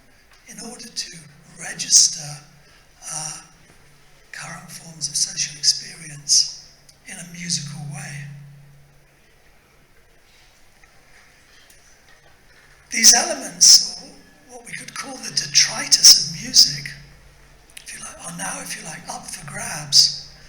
Everything will depend upon the specific relations of the negation, that is, the modes of the negation, of the set of externally excluding relations of negation through which the concept of music was hitherto preserved. Whatever went on inside it, it was always still musical, however avant-garde, however scandalous.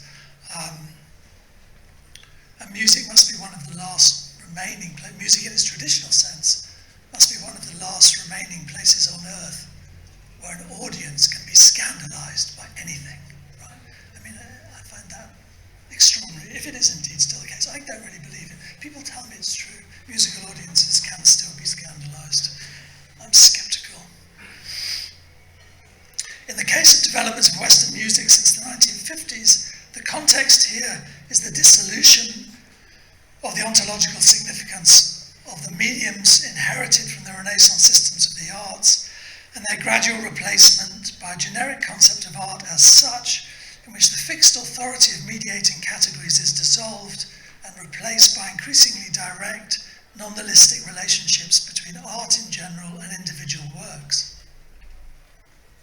Within this situation, which is by no means empirically total, but rather empirically only one of us part of a still bifurcated field, mediums, and here music is appearing in the guise of a medium, live on only as artistic materials or elements, among others, open to strategic use within the organisation of individual works, the logic of which, the critical logic of which, is to be judged only at the level of the individual work.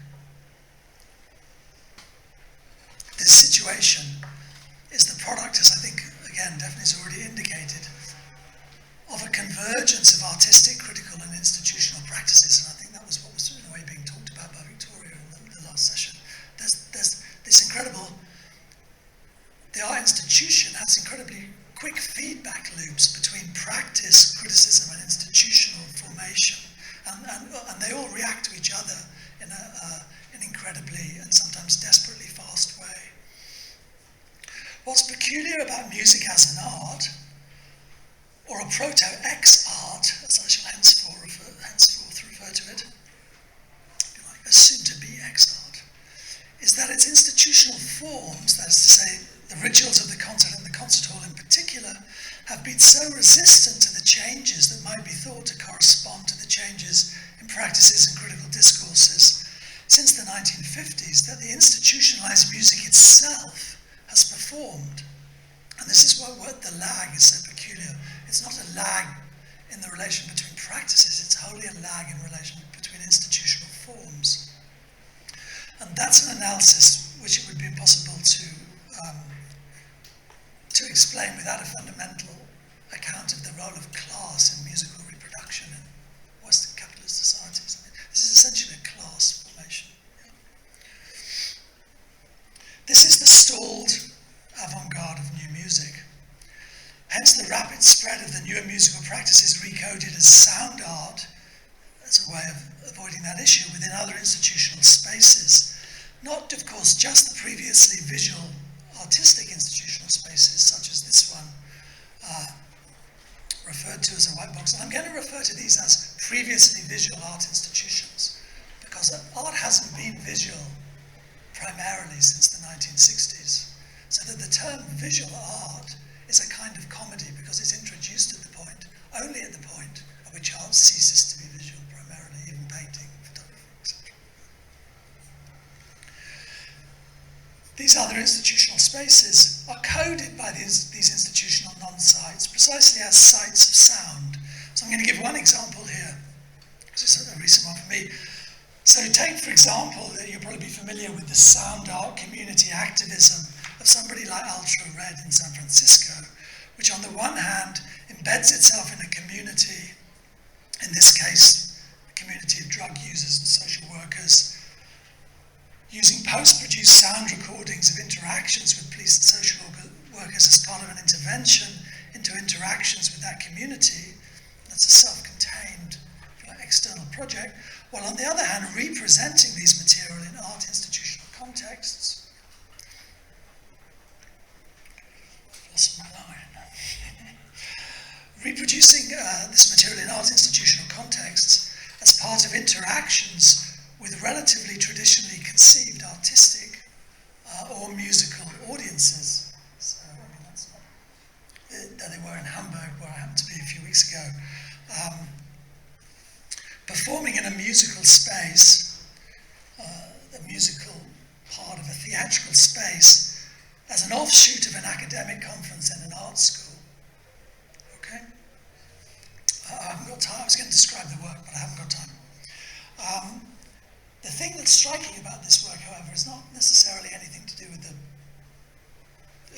specific formal content. What's striking about the work is the context of the standard set of musical institutional relations and assumptions which constitutes it, even though it's in the more relatively conventional performance setting. That is to say, the now completely characteristic mix of institutional relations that constitute the work. A background in AIDS activism, because people know Ultra Red comes out of ACT UP, San Francisco community politics, particularly among needle-using drug communities, a music education program, the music industry, because ultra-red function in the music industry, art education, this was actually funded by Hamburg Art School, and finally the theatre. Okay. Now what's striking is that these highly articulated combinations of multiple institutional relations, which are combined in order to produce a performance of one work in one instance. It wasn't performed again in Hamburg after that night for the conference. This is completely normal. Okay, this is the norm of our institutional artistic production. Yeah. So the question is, if that is the norm of institutional artistic production, does the opposition of the art institution to the music institution actually already have any institutional reality left? That distinction, right? Is it really determining?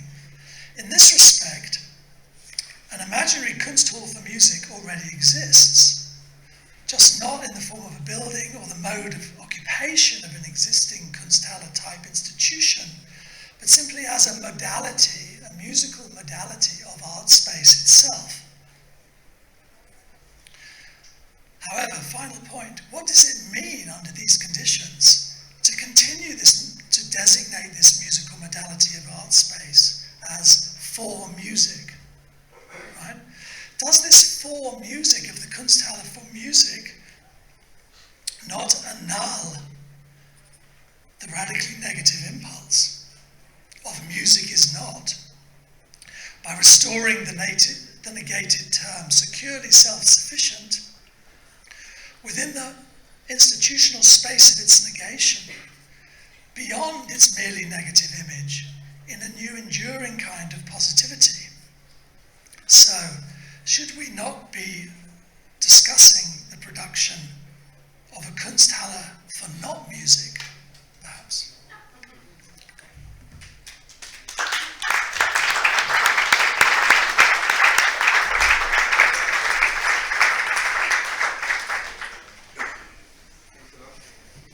Thanks a lot, Peter. We have like 15 minutes.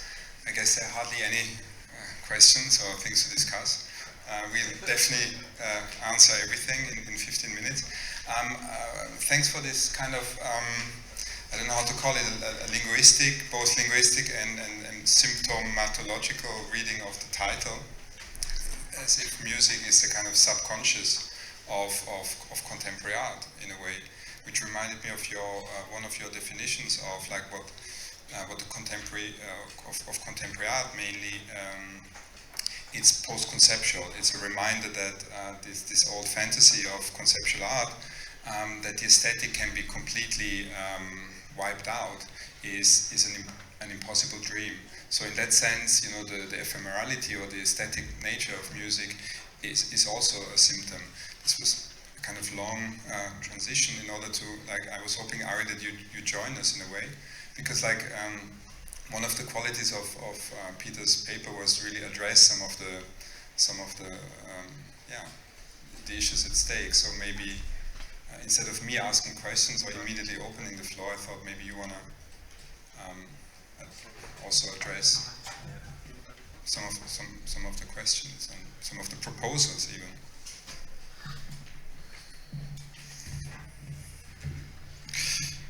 Well, I don't know if I'm going to at least answer a question. I might ask a question or two.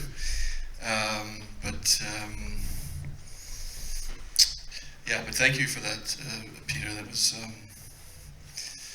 I had it while I was listening to you. I felt a little like Woody Allen in Annie Hall, you know, when he hears people arguing and he says, "Oh wait," and they're arguing about Marshall McLuhan. He says, "Wait a second, I have Marshall McLuhan right here." And I felt a little bit like Woody Allen in that. One thing I really would like to ask you, because is when you talked about recoding, and you used the example of poetry, and you said something, I can't quote exactly, but you said something like, the recoding of poetry as conceptual writing, so that it can, so it moves into the art world. And then you said to have more listeners, and I detected a little bit of, what would be the words? Cynicism is the wrong word, but I did. But my question to you is that, I mean, if we take that at face value, is that a bad move? Is that a strategy? Because of the way you said it, it sort of implies. But I'd like to know, because of course that is part of this move, and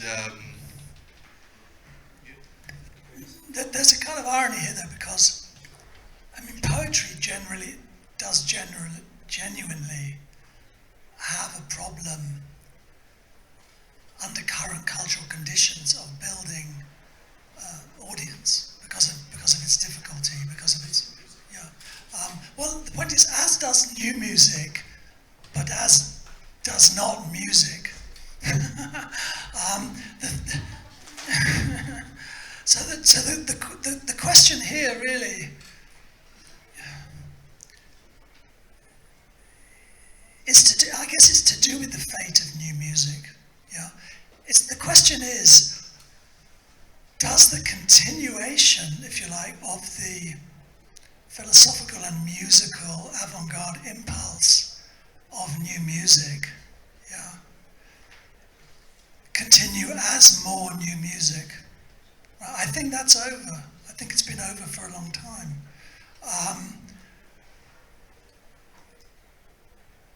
In terms of, if you like, the construction and presentation of codes and critical categories.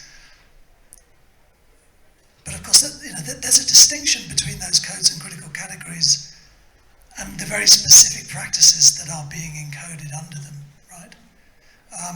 I mean, in that sense, I take the imaginary projection of the Kunsthalle for music to be a place where people produce music that can otherwise only be coded as new music under a different code, so that neither they nor the audience are saddled with the historical weight and the impasse of the concept of new music. So, but I don't think that that's necessarily a question of audience and numbers. Right? It's not a quantitative question about audience. I think it's more of a social question about audience. In a sense, it's about,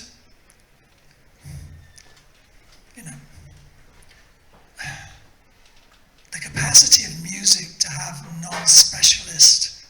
non-musically specialist audiences. Right? That's not a quantitative issue, it's a cultural and a social issue, I think.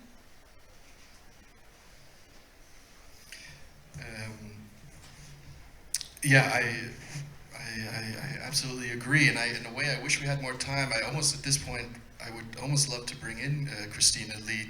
I wish we could talk about what happened in Hong Kong. Christina, do you want to, because what Peter just said is so, do you mind if, because what Peter just talked about, I think, is so much about the show. I don't mean to put you on the spot, but I think he just really described, I am going to put you, you see? This is what you get for showing up. I don't know. No, but what Peter just described, I think, is so much about what we saw, about the show that we did at Spring, and Exposition on Exhibition, and about the way the audience, I mean, because in that show, just to very quickly, I was working with the Hong Kong New Music Ensemble, so very standardized form of what we're, and they understand themselves as such. And the material I was working with, which was very different for me, because usually as a composer, I'm composing new music. In this case, I worked with a kind of a repertoire, 148 pieces from the new music, let's call it repertoire, and really used it though as material. And then I think what happened in the reactions and the way it worked very much fits into what Peter was saying, and I thought maybe you could. Yeah, I think one of the main questions when we were working on this project was defining what this music is, because we also did a little survey with all the different, our peers at different art institutions. Said, what do you understand as contemporary music? What is that, right? I think this whole idea of categorization was very important.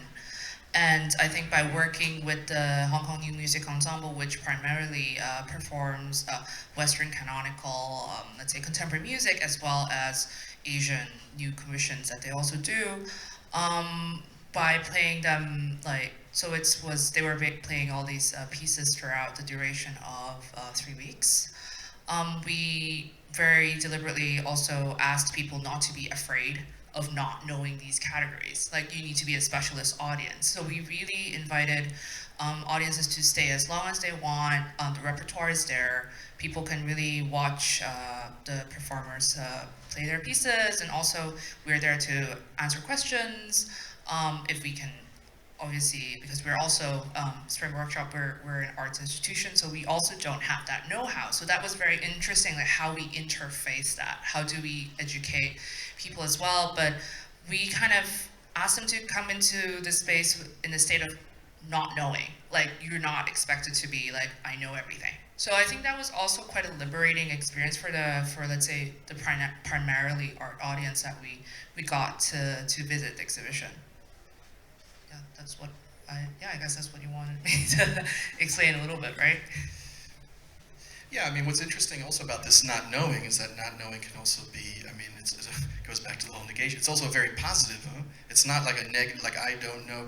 So the positive side is that you had people coming to the show, and because of this not knowing, but also because of maybe the setting and the fact that it was not a concert, so there was very much a feeling that one could come and go, one could have a drink, one could lie down, one could engage in a lot of ways.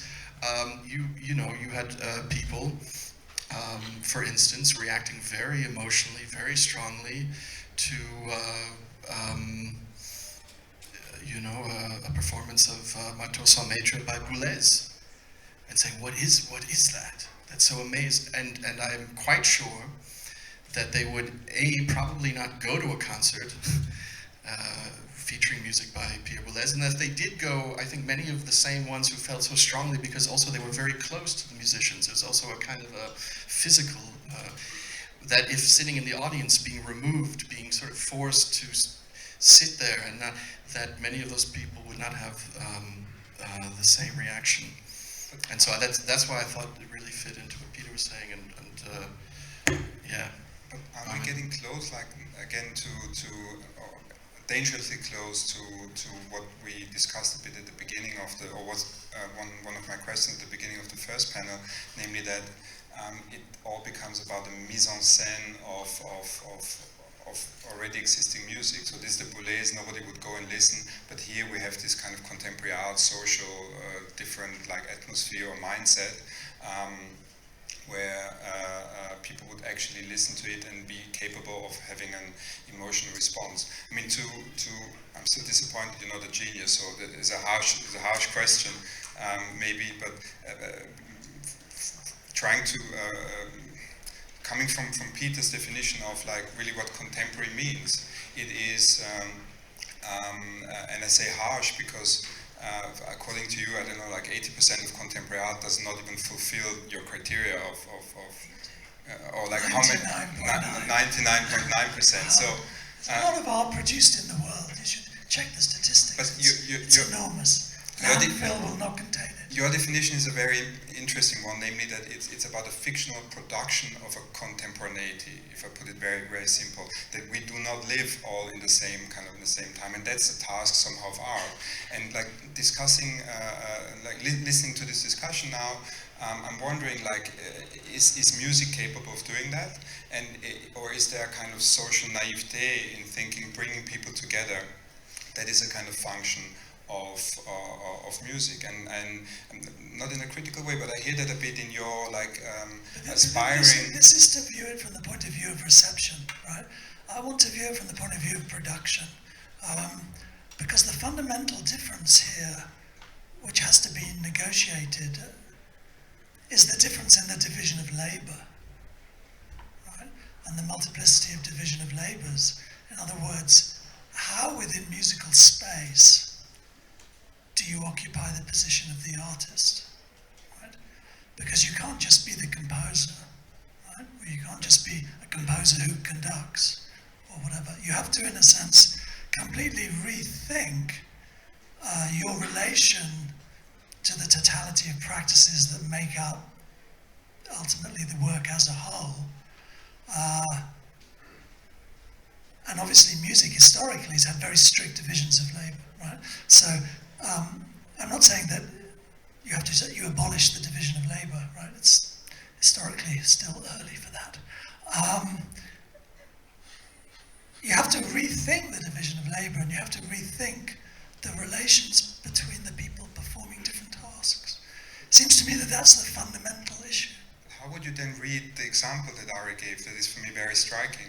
Is it a kind of ironic, melancholic commentary to say like this is a piece just for one person audience, and this I put into contemporary art where I potentially can have many more people?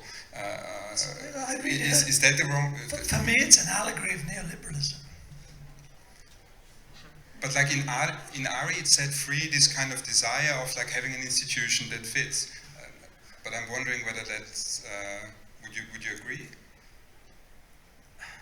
Or would it be a neoliberal like misunderstanding?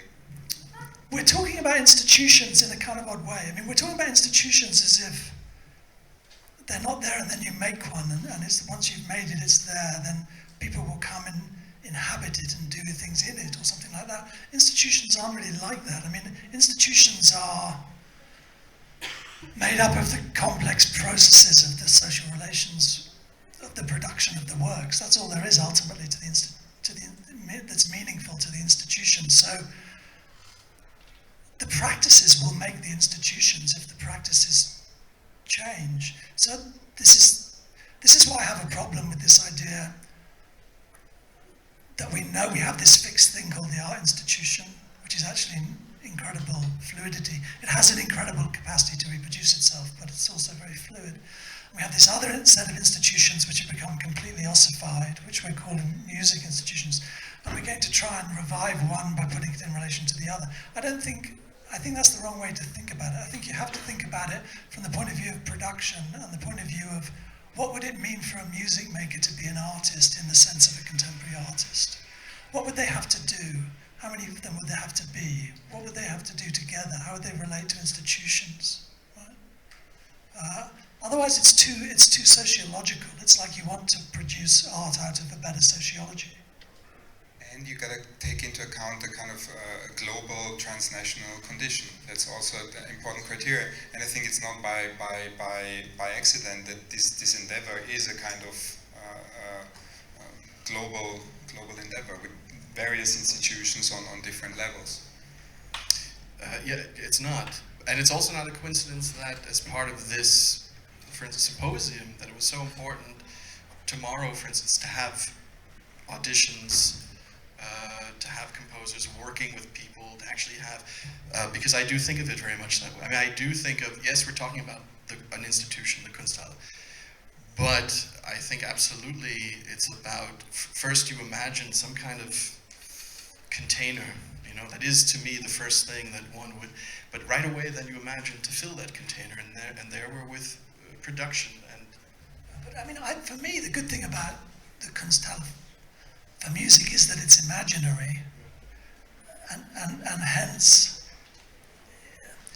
if you like, it can, because it's imaginary, it has a certain spatial fluidity to it, conceptually speaking. You can try and think its relation to the changing character of, you know, what I would call art space, which is the spatial dimension of art institutions and the way that's changing, particularly globally. Because you can, if you like, it's a conceptual question, if you like, of the structure of this imaginary space and the structure of these these actual spaces, which are themselves also, to a large extent, imaginary. I mean, they're mainly constituted through the capacity to give social actuality to an illusion collectively, right? So that they're still quite imaginary. I think it's very interesting.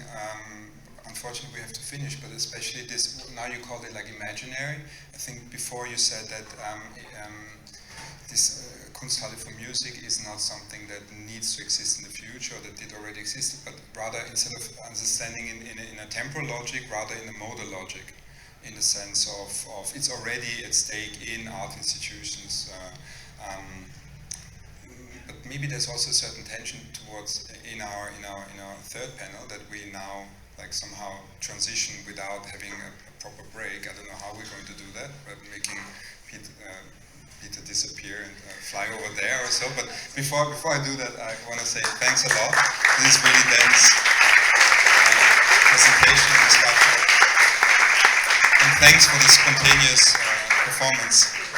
It was amazing. I ask my three panelists to come over. I'm speaking about a certain tension because this modal aspect and Lisette and oh no, it's okay. We need one for Ari later. We're talking about this imaginary and this modal aspect of the Kunsthalle, but the idea for this third panel here was to speak about something that is essential to music in a way, the score. To talk about the possibilities of displaying music, to talk about the spatial and temporal conditions somehow of music, of collecting it, and the whole how can I say, the whole spectrum of curatorial, the whole curatorial dimension of music. But maybe because we're still like somehow under the impression of the contemporary discussion. Does any one of you, thanks. Does any one of you like enter the debate or do the transition, or have a question to Peter, or like take up this idea of the imaginary and the modal? Well, maybe I try to pick up the mode. So I was thinking about what was just said, like about production. The production mode, and that brought me to the question of the presentation and also the presentational mode of the Kunsthalle. And this brings me also to the question of the differentiation between the mode, as in presentation, display, but also the modules, because I think that, as far as I understood Ari, this whole idea, what he just said at the beginning, also that the Kunsthalle is like a score, or a kind of meta score, which is then composed of different modules. The question would be, how does those models, first of all, are composed, but then also presented? And so my question would be if there is not a kind of opening of a new spatio-temporal mode that would kind of encompass a paradigmatic shift in the relation between, on the one side, this systemics of the display or the presentation, and on the other side, also the way the spectators actually experience the Kunsthalle.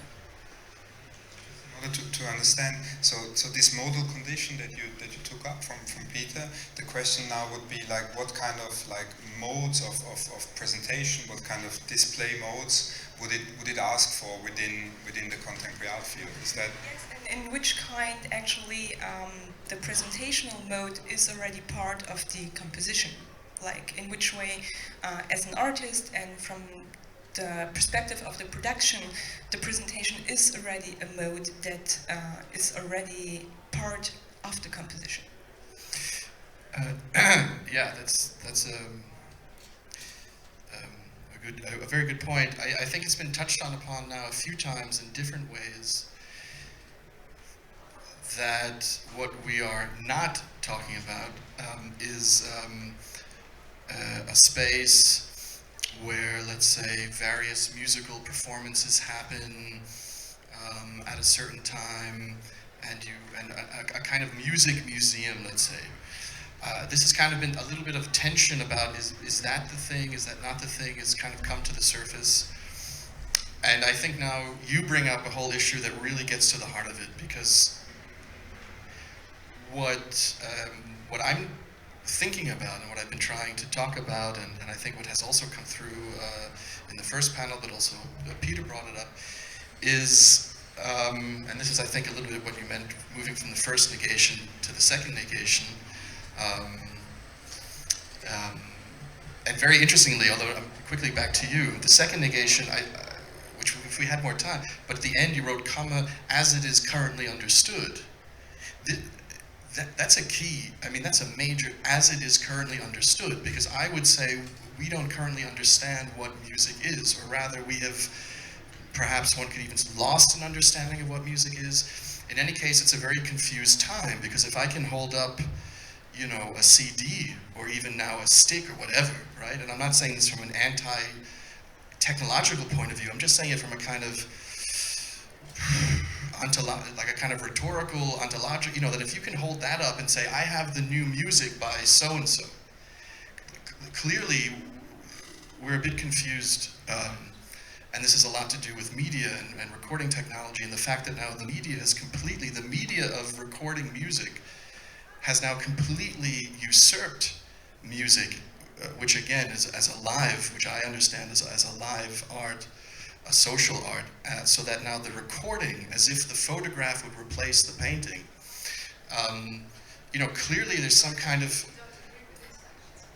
but there is a misunderstanding.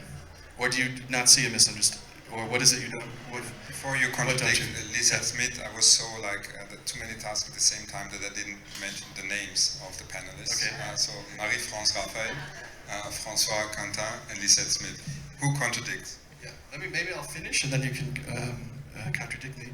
And so, going back now to the original point that Marie made, it's not enough to say that this is a building, a place that somehow can fit to have musical performances. We have to go much further, and what we're talking, and this is what you're getting to, it's mapping musical processes and compositional onto performance and the whole notion of an institution, and the whole notion, let's say, of an exhibition, right?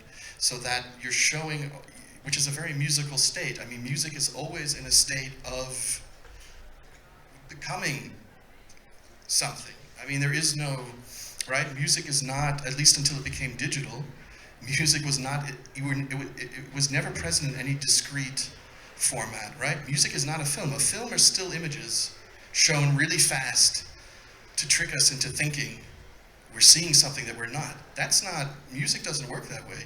Again, paradoxically, it works that way now because a digital recording works by slicing up music into thousands and millions of little slices and tricking us into thinking that the recording is actually, but that's a digital process. That's not how music works. Music is always, right?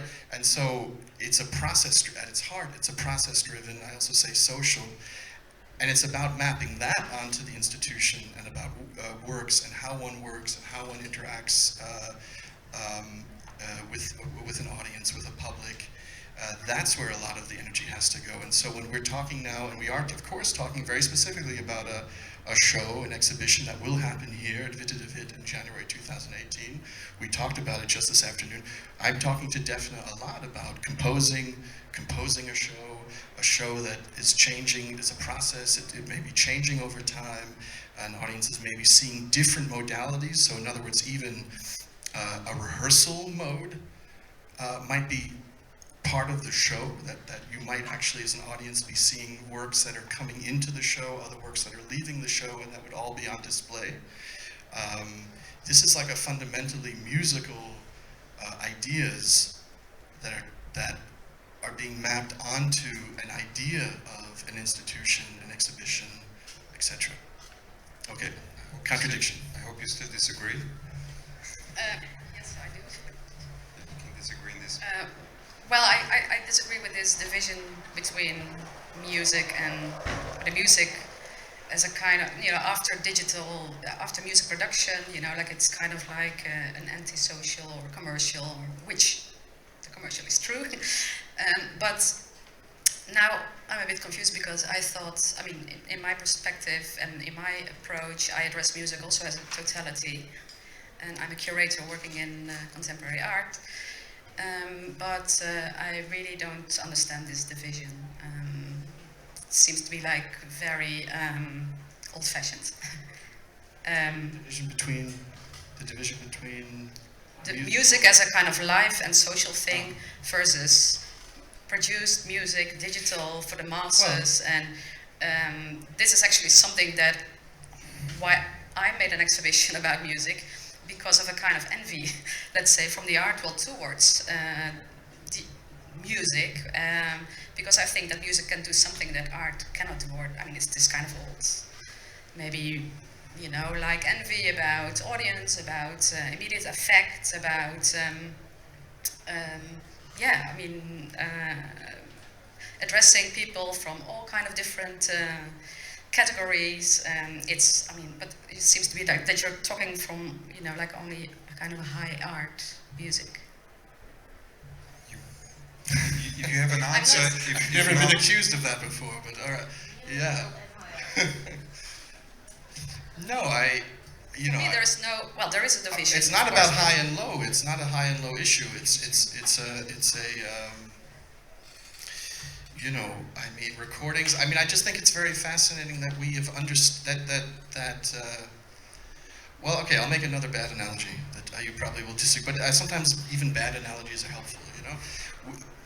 You know, audio recording came as a media, as a technology, came after motion picture technology. In other words, pictures, moving pictures. You know, and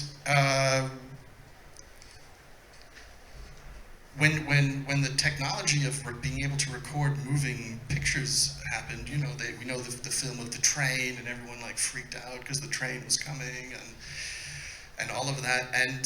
But what happened was that there was a way that the medium of film moved rather quickly from that, or capturing, you know, man with a camera, sort of these early tries, and also filming sort of stage things.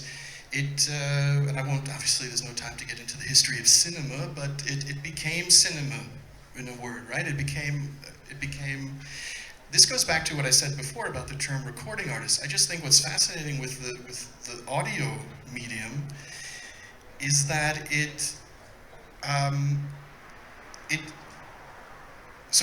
okay, I want to go back to the other example.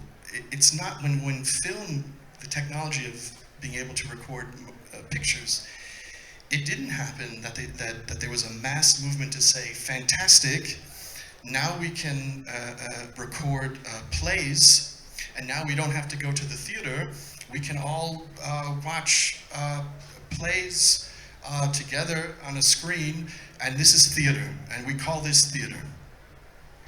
That didn't happen. Theater remained theater, and the performative aspect remained central, and film became film. But you know, with music, we call that music. Does that make?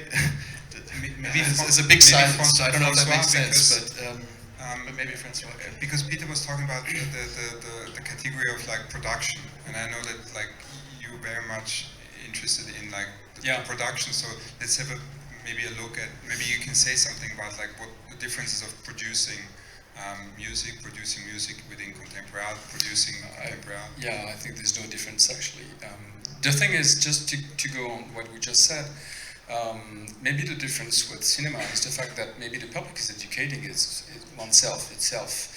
Like, I'm talking to you right now, but you're listening to me from this loudspeaker, which is over there, which is very strange, and no one is really, you know, shocked or I mean, this is part of something that we, you know, all agree on. It's kind of a suspension of disbelief, I would say. Like, we all agree on the fact that I'm talking to you here, and you listen to me over there.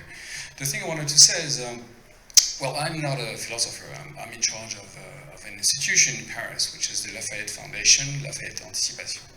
It's a new institution that will open its doors fairly soon in March, coming March 18. And this is an institution. I was very interested in this idea that a good institution somehow is also an imaginary institution. And I do think that even with walls, an institution could remain imaginary in a way, and the strength of an institution is also remains on this capacity of inventing and reinventing itself all the time, and finding ways to just not doing the same thing all the time. So I think this is, you know, your appeal for an institution for music, is this capacity of, even if someday, and I think, and I hope that very much actually, from what I've seen in Hong Kong, which was absolutely fabulous, I hope this will happen one day, you know, but and with this capacity of it reinventing, reimagining itself all the time and changing all the time, where those issues, for instance, like the mix with, you know, pre-recorded, not recorded, live, not live, and this particularity and this capacity of renewing with music is important.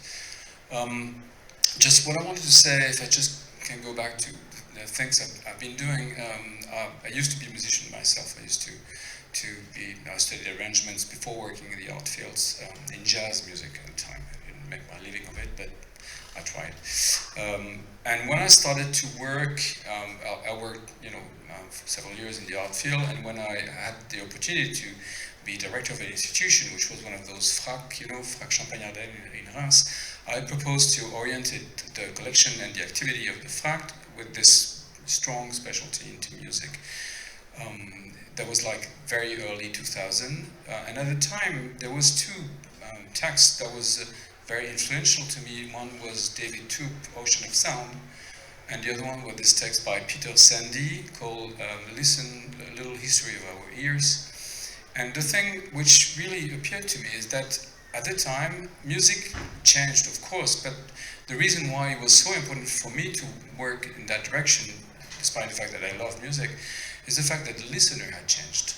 Or maybe the listener had some kind of appeal to change, or to have another, you know, experience of music. And I think what I saw in Hong Kong shows that we are reaching another step again, you know, where now it is possible to just go like I did, just, you know, see the score upon the musician's shoulder, and really play the thing and try to understand what is trying to reach with this music, and the experience that he's doing is something that you know have been continuously for me of interest.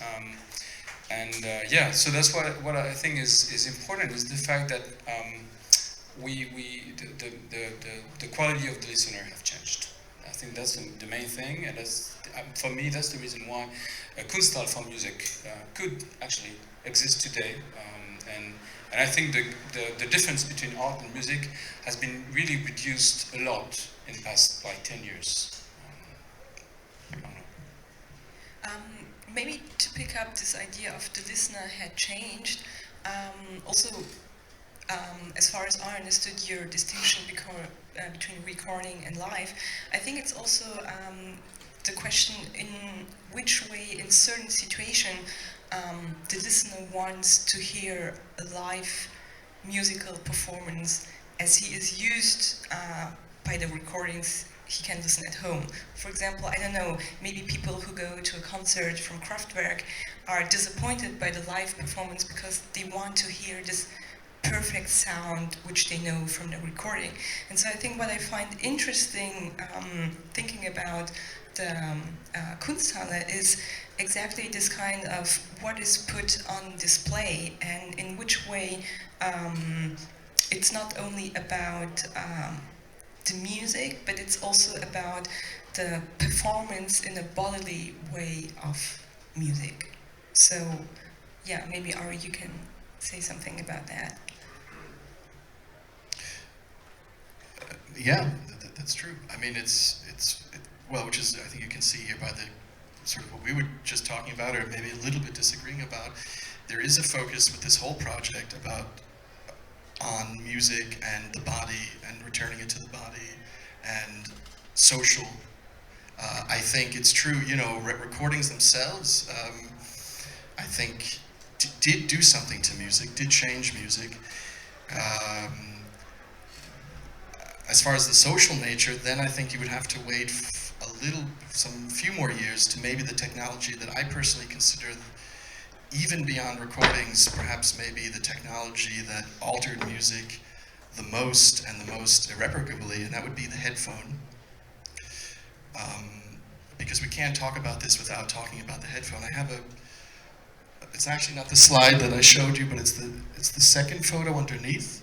But it's not the one that there's a second photo. There were two photos. So here we have a kind of, can you go back to the first photo? I mean the other photo. I mean, this is just a photo that I took at, I think Haus der Kunst. A kind of display of music, right? Where you have the records, the record covers, and then you have the headphones. The kind of the little joke, which would be the other slide, but we don't have to show it, is that of course then in front of this, in the whole description of this, there was a sign that said, out of order due to technical difficulties, right? So that completes this mise en scène, to use your term. And, you know, of course, as a composer and someone who's working with musicians in performance, that this is almost, you know, for a certain a kind of a typical situation, of course, is, let's say, problematic. Yeah, I just want to stick a bit to my context, let's say, and like this. I mean, now I start to be confused about this distinction between music and art, and like the listener has been changed, but I mean, artists, visual artists, are also listeners, you know. So, or the production of images has been changed. You know, like so in. The viewer has been changed as well, so I think maybe you maybe you presume that there is a kind of like new thing to implement in the art world that is maybe, I mean, it's maybe already there or maybe not there, or but I don't really think that this distinction is so productive. Because I think the way we perceive sound and images, I mean, that is completely changing, and the social is also completely changing. The way we experience music and the visual is completely changing. So, the way I look at it is more like from this kind of like large social, you know, like technological change, and I mean, I think that why. I did something with music in my curatorial project was because I think because art is in crisis. You know, art is always in crisis, but maybe now more than ever. And so maybe this idea of the social and the kind of immediate effect and the collaboration that you talk about when you talk about ensemble, maybe that's a kind of model that. Is art maybe, I mean, welcoming, because there is a crisis, also a crisis in representation. So maybe that's an absurd question, but like the deal with Ari at one point was that he goes home with like a few more questions than he had before. Like the ones he had before should be answered, and there should be other ones. Otherwise, there's no progress. So just not a professional moderator question. If you would do a Kunsthalle, like what would you do? Or are you against the? Are you against the idea, or like should it be done different? Should you do two different ones? You do one in Amsterdam and you. No, but I think the way Ari is describing it, that he wants to make, you know, like he wants to do things with music in an art context, and he doesn't want to, you know, represent music or sound in this way, and to think about a different production model, like with people collaborating. I don't know what that's, you know, like. What the implications are of that, because are you working with artists, are you working with authors, are you working with both? So I think there are. I guess we'll see a lot of that like tomorrow. But I think as a kind of like Kunsthalle, I see it more as a project, or as rather than a temporary project maybe that focuses on something that is maybe not. I mean, that could be productive and is not there yet. I have one more question for Francois. Do you want to answer, or can I just? Yeah. I actually don't really agree with you on that. for several reasons.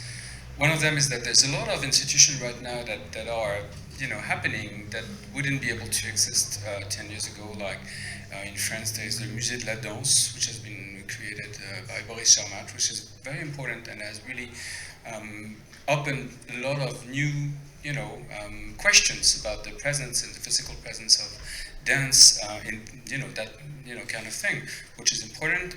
There are also a lot of things that are dedicated to performance. Defne, you were talking about it, and there are institutions and people are starting to think about it. There's a lot of questions that are really like practical questions about what. Well, I don't know what Kunsthalle in French would be, Centre d'Art, and then it's in that case it's a Musée de la Danse, and it's a museum, but it works exactly like a Kunsthalle. They're not collecting. There's no real collection in that way, and the notion of experimentation is really present in their everyday work. So I think there is something which is interesting in what you trigger with this project is the fact that there's a lot of issues in production. You were asking me a question whether there's a difference between music and art, and I said there's no real difference because production is production. Whatever you produce in art is like you're facing a lot of problems, and you have to do things and finalize it, even if it's impossible. It takes just a little more time. But in that case, when I was working at this Vrijdag, I did a lot of exhibitions that were about music and a lot of very specific subjects about music. We're talking about composition, that's really an issue. Orchestras, there's also an issue. Opera, we're working, Rafael is over there. We're also working with operas. I mean, there's a lot of maybe it's not only just crossed words that are used and just displacement of the poetry of one discipline into another one. Maybe there are a lot of bridges and connections, but there's also a lot of things that just is not the same discipline, and then it's not the same practice. I would just give a few examples. I would say that if Kunsthalle is a place with a programmation, let's be simple, then it means that this place should have the same kind of regulation, for instance. I would just mention a quick example of a piece that I produced maybe 15 years ago. I asked a dancer, Emmanuel Ruin, and a composer, Cécile Prado, to put together, to create a sculpture, and using technologies of IRCAM, the SPAT, like the spatial technology. And then I was facing a lot of problems because both artists were they were paid by different kind of organization of copyrights. And we finally agreed with the SACEM, for music in France, to have like a special thing. But I've been like fighting a lot with them to explain them that it was a sculpture, even though it was made by a composer. And so I was facing a lot of that kind of problems. And I mean, other issues such as if you have physical presence of a musician for like the time being of a show in Hong Kong, for instance, then in terms of budget, how you pay them, fees, and all those issues, they're not in the regulation of usual Center of Arts. Maybe it's not. I don't know how it is here, but in France, all those administrative issues are really, really complicated. So the thing is, one of the goods of the existence of a possible, not temporary institution like that would be also to be able to educate, like in terms of juridic issues, administrative, and just practice, another form of just working together, and another form of sharing things with an audience who would be educated to a different kind of appreciation of, live aesthetic, whether it's music or something else. When I don't know what to do anymore, I give the microphone to Defne. No, we have another 15 minutes, and I thought maybe we can use them to open the floor. But I saw some of the former panelists as well that they want to say something. But Defne, you have. I mean, what Peter Osborne has said on the convergence of the loops getting much more accelerated between theory, composer, practitioner here, which we're experiencing, is very spot on and hopefully productive. The social nature that Ari is always referring to is usually sort of pre-20th century modes, which is pre-democratization, So I was wondering, like, what kind of nostalgia you're finding in that, and how do you want to bring it back to the space? Because the politics of display and modes, all of that will be so relevant to the discussion. For us, it's an imaginary. It's completely sitting in our heads, and we're all loving the phantasm of it, and questions the contextualization that comes about, thanks to you here, like, working with us towards it. But the social nature that you want to invoke, that's one question for you. And the other one is maybe zoom in to your relationship to many artists who worked in the field, where you worked as a composer with them. Whether you drove the work or they drove the work that we cannot see from outside, but you know exactly the dynamics that take place, whether it's working with Tino Segal or Dominic Gonzalez Forster, or what happens in those relationships where you thought, I need to show the world in different capacities that music is the force behind. I mean, maybe I'm exaggerating, packaging it in a different way, but you want to highlight a certain dynamic that's at play there, which might be also one of the sources of how the idea came about, which is Kunsthalle for music. So it wasn't only your homeless art project that needed a home, but I think there's something complex there that you felt we need to actually create a new force within the art world that actually can open up a space for these discussions.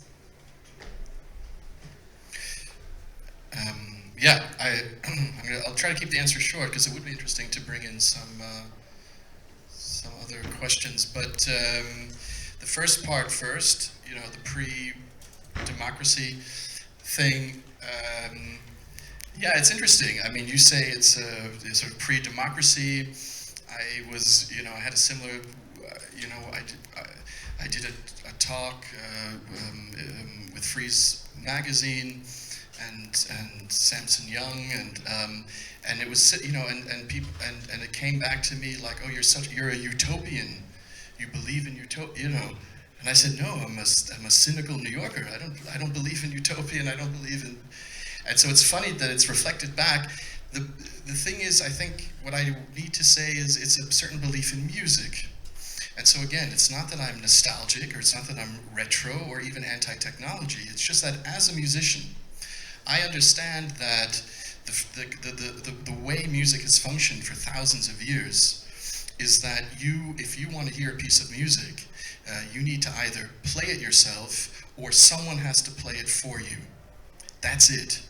At least until recordings and radio came along, which are not bad things. I'm just describing, I'd like to describe a certain situation. Yeah, but it's not bad, but I'm talking about the fact that for thousands of years, this was the case, right?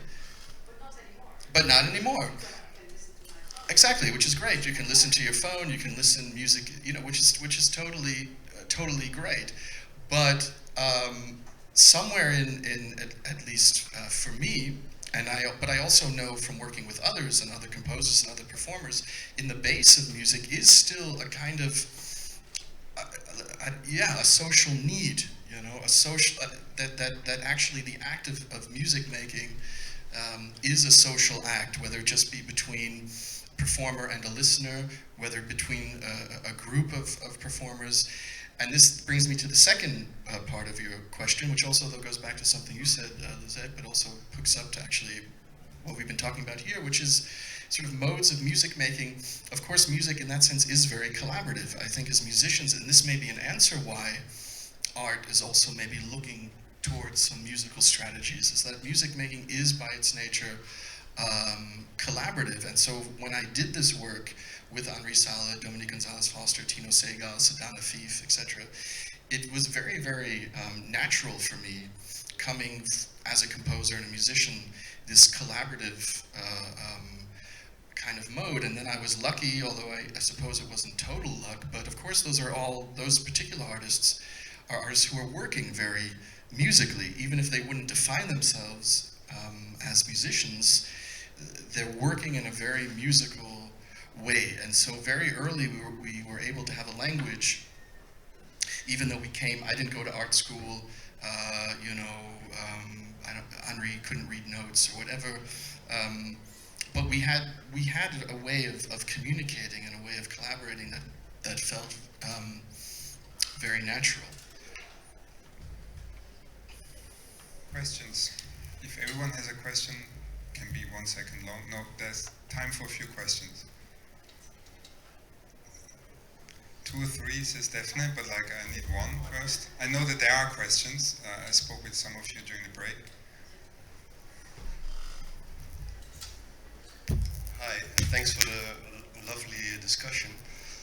Maybe not so much a question, but more a remark that I found it remarkable how there seems to be an opposition between somebody coming from the music, the field of music, and that of contemporary art that seems to be somewhat formatted differently, like the requirements of being in control, to be the total director of the environment and of presentational modes that are really particular to contemporary art.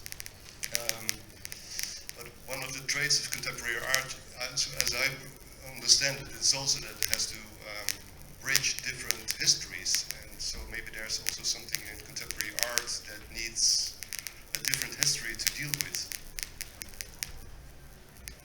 There was a question to anyone particular, or anyone particular wants to take it up? We can also collect questions.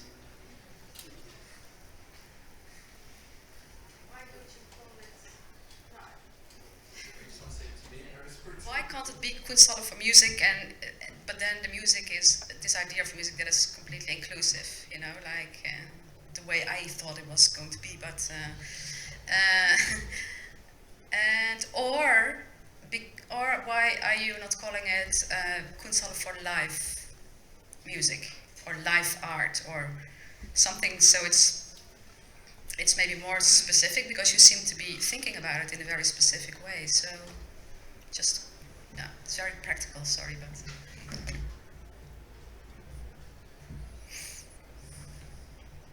Yeah, it's not as catchy.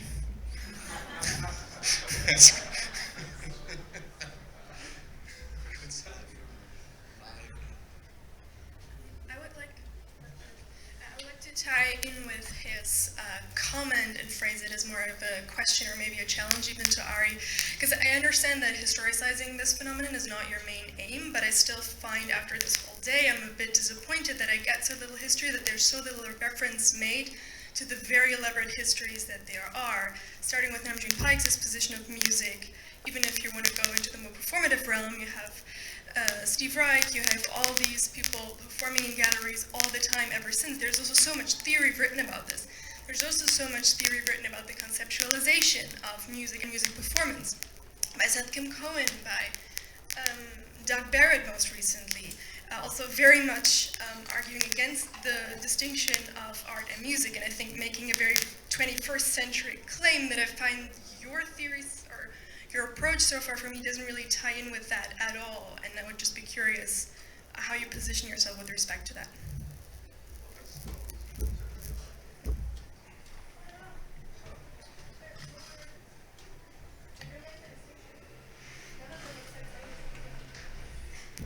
None of these people, I think, would accept that distinction.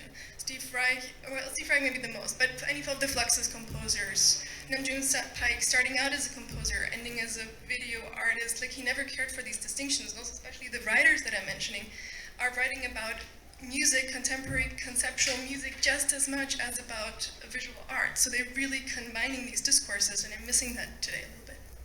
Thanks a lot. Okay. Yeah, a few things. I I agree with you. You know, I'm also missing it, but we made a decision.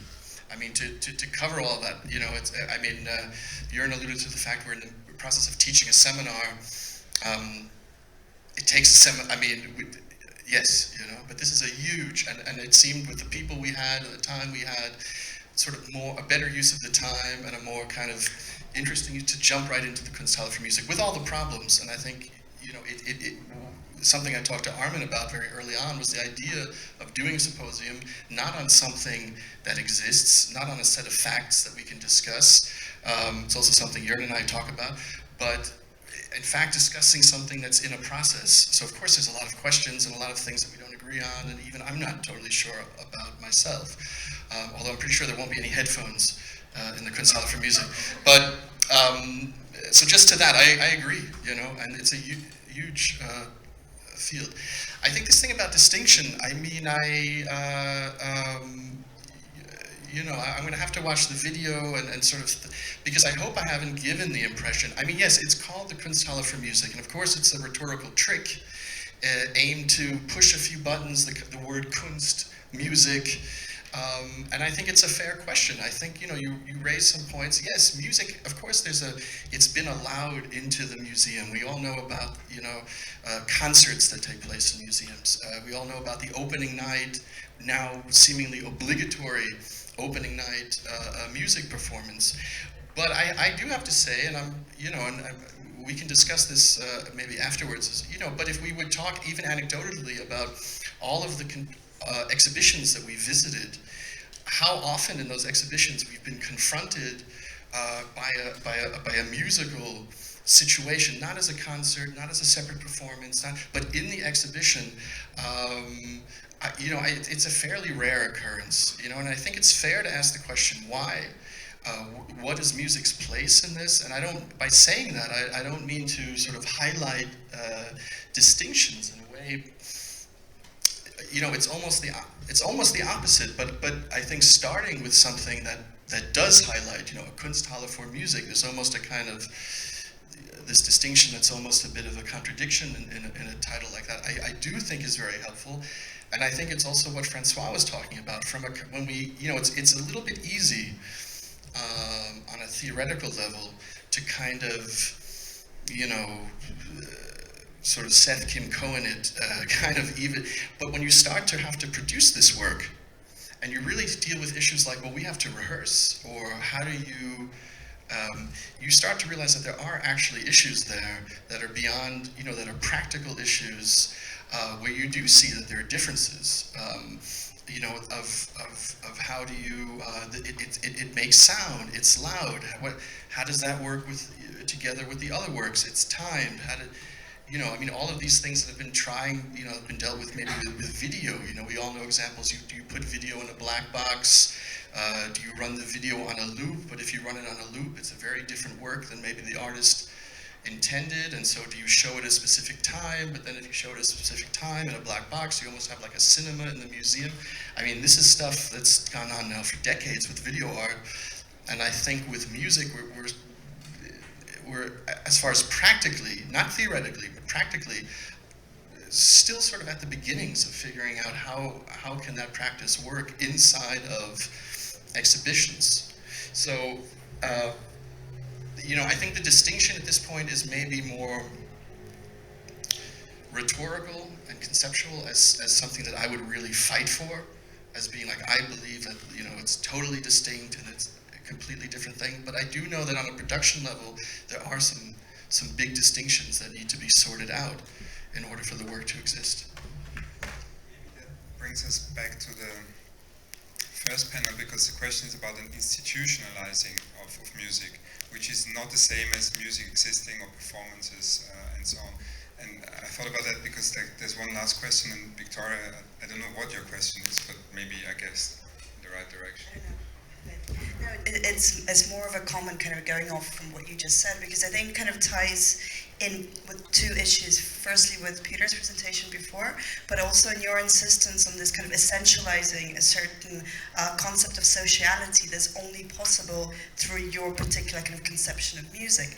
But it seems to me a little bit, and forgive me for saying this, that you're kind of trying to have your cake and eat it by saying that you need the contemporary art space because it allows for this kind of ontological liberalization that is required for you in order to move music forwards, yet simultaneously you want to retain a certain essential intrinsic music identity that, for me, once it enters the space of contemporary art, that needs to be lost. Although the production question is absolutely true, but that goes also for performance and for different time-based artworks. So I guess maybe this is a critical distinction. And, you know, as Peter said earlier in the talk, that effectively, in terms of modality, Kunsthalle for music already exists, right? And maybe this also answers your question. So, from my perspective, and here I'm being a little bit cheeky because that's my agenda, it's really also thinking through these production terms, right? Like, what can actually kind of thinking of incorporating the music dimension into contemporary art teach us about the way that production needs to be organized, but also how benefits from circulation are to be distributed. And to me, that's really the core question.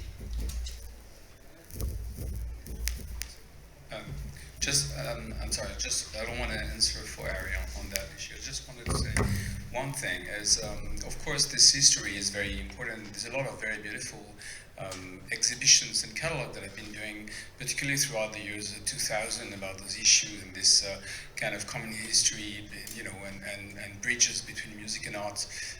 So I think it's a good thing we don't go back into that, because that would lead us to a much longer seminar. But the thing is, I think the particularity of your proposal here is not to make like just a simple bridge between the two things.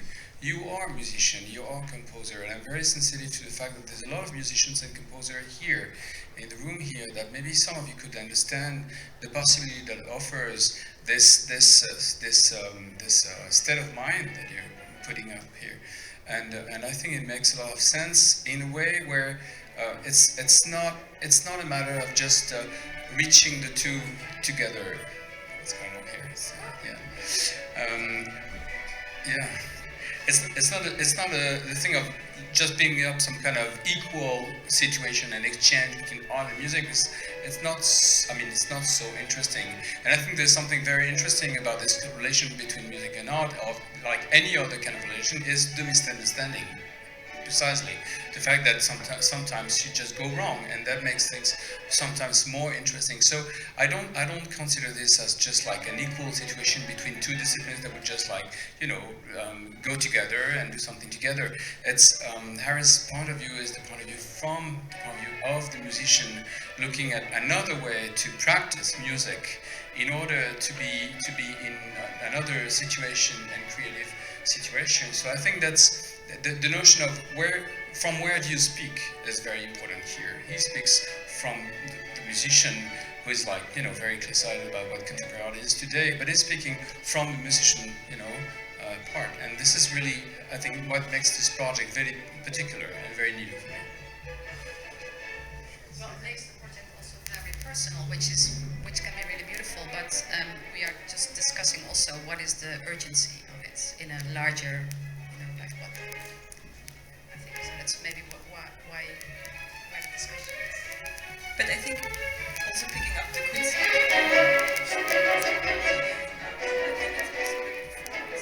the idea of an institution like a Kunsthalle.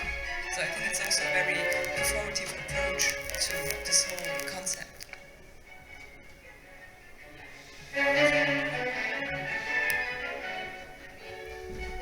that note, I mean, I also have to say, as much as we're in a Faustian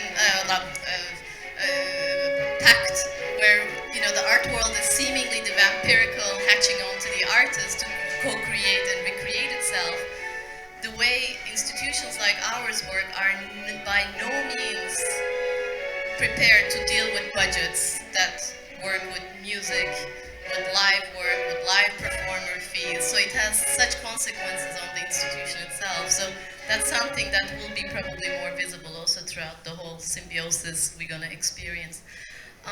So we'd like to call it more like a beneficial fauna, where we're mutually trying to create platforms as such for these discussions. For all your provocations, thank you very much.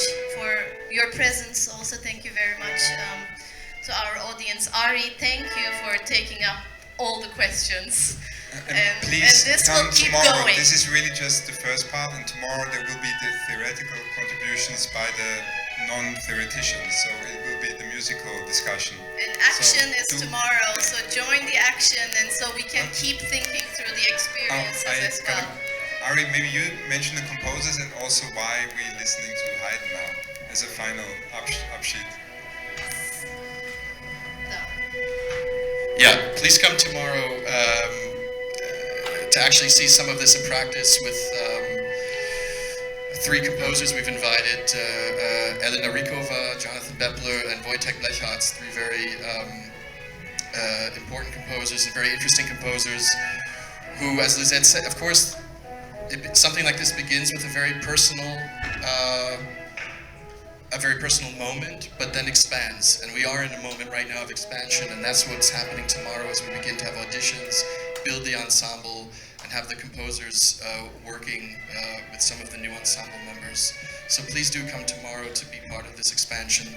And yeah, of course we close with a great piece of contemporary music, Haydn Farewell Symphony. Thank you very much. Which is a recording, so we can keep thinking about all the questions that they are coming out, and it's circulated on YouTube, and we're channeling it here at Witte. So many questions will keep being provoked. Thank you very much again. See you.